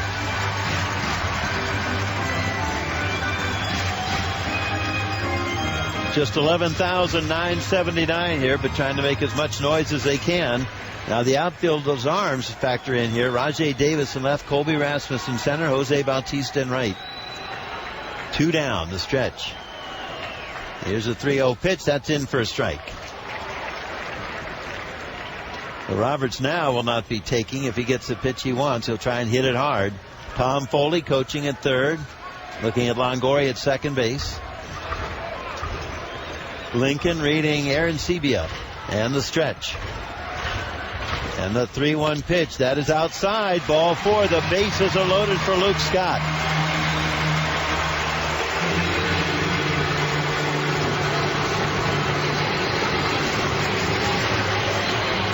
The designated hitter, number 30, Luke Scott. Well, this will be a little easier if Scott gets a base hit now to bring Longoria home because he's already at third. Winning run at third base here in the bottom of the 10th inning. Each club 1 and 2 in extra inning games. It's tied at 4. So Lincoln's really put himself in harm's way now. So Scott readies the bat. And there's Lincoln on the mound surrounded by Rays. He takes the stretch. A look at third. First pitch on the way. In for a strike. But he starts him off with a good fastball. 0-1. Well, nowhere to put anybody. He's got to throw strikes here and challenge the hitter. Got Munenori Kawasaki playing almost directly behind second base. They're trying to put whatever shift they can on. The outfield is normal depth. You got Meister Asturis pulled over towards the hole at second. Out on the grass. Lincoln ready. The strike 1 pitch. Swing and a miss. Strike 2. Right there, he threw a 93-mile-an-hour fastball by him. 0-2. And the key to that was the ball was up. Luke Scott, a pretty good low ball hitter. You might want to try to run it up there again. Lincoln had to come on for the injured Jay Happ back on Tuesday and went 2 1/3 scoreless innings. He faced Scott and struck him out looking. That was their only confrontation, the first in their careers against each other. And so they go again here 2 days later with a lot at stake. Game on the line. Scott asks for time, gets it, now gathers himself, and he's ready in the box. Lincoln looks in. Longoria down from third. The stretch. Here is the strike 2 pitch. Swing and a foul off the body of Scott. That got him right down there where the shin guard is, and don't know if that helped him a lot or not. Maybe it did. Still 0-2. Sweaty palms here at Tropicana Field.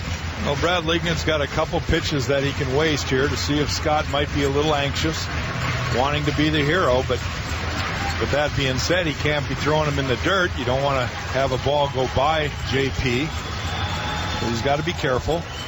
No, and looking over Lincoln's slate here in Brad's 5 games, he has 2 wild pitches. Winning run at third base, 2 outs in the 10th. Game tied at 4. Strike 2 pitch on the way to Scott. It's low and it's in the dirt, scraped out nicely by Aaron Sebia. So there it is, Jack. Good call right there. It's 1-2. He threw the curveball, back foot curveball, trying to get him to swing over top of it, but he just threw it a little too far inside. Now he was successful with 2 fastballs, and you wonder if that might be in the back of his mind here to try to finish off Scott. Glove at the waist. And the 1-2 pitch on its way. It is just inside. It was a fastball at 94. 2-2. John Gibbons barking at the plate umpire Tim Welke from that third base dugout.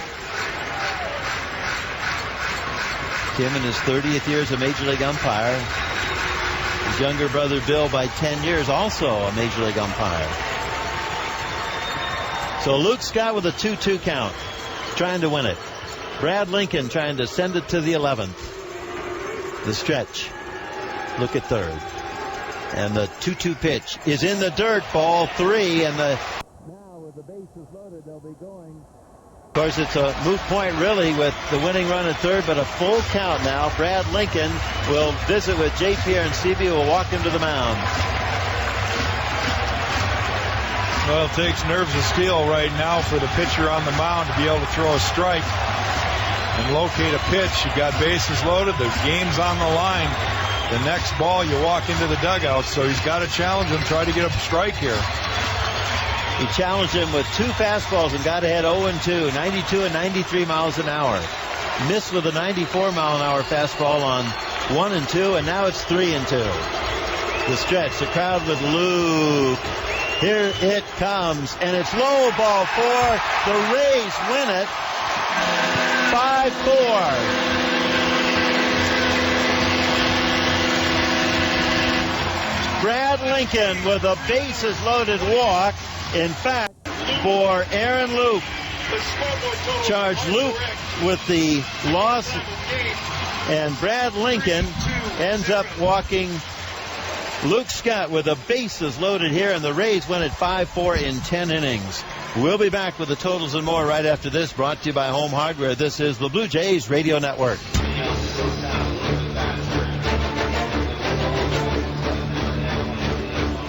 Back here at Tropicana Field, our postgame show is brought to you by your Honda dealers.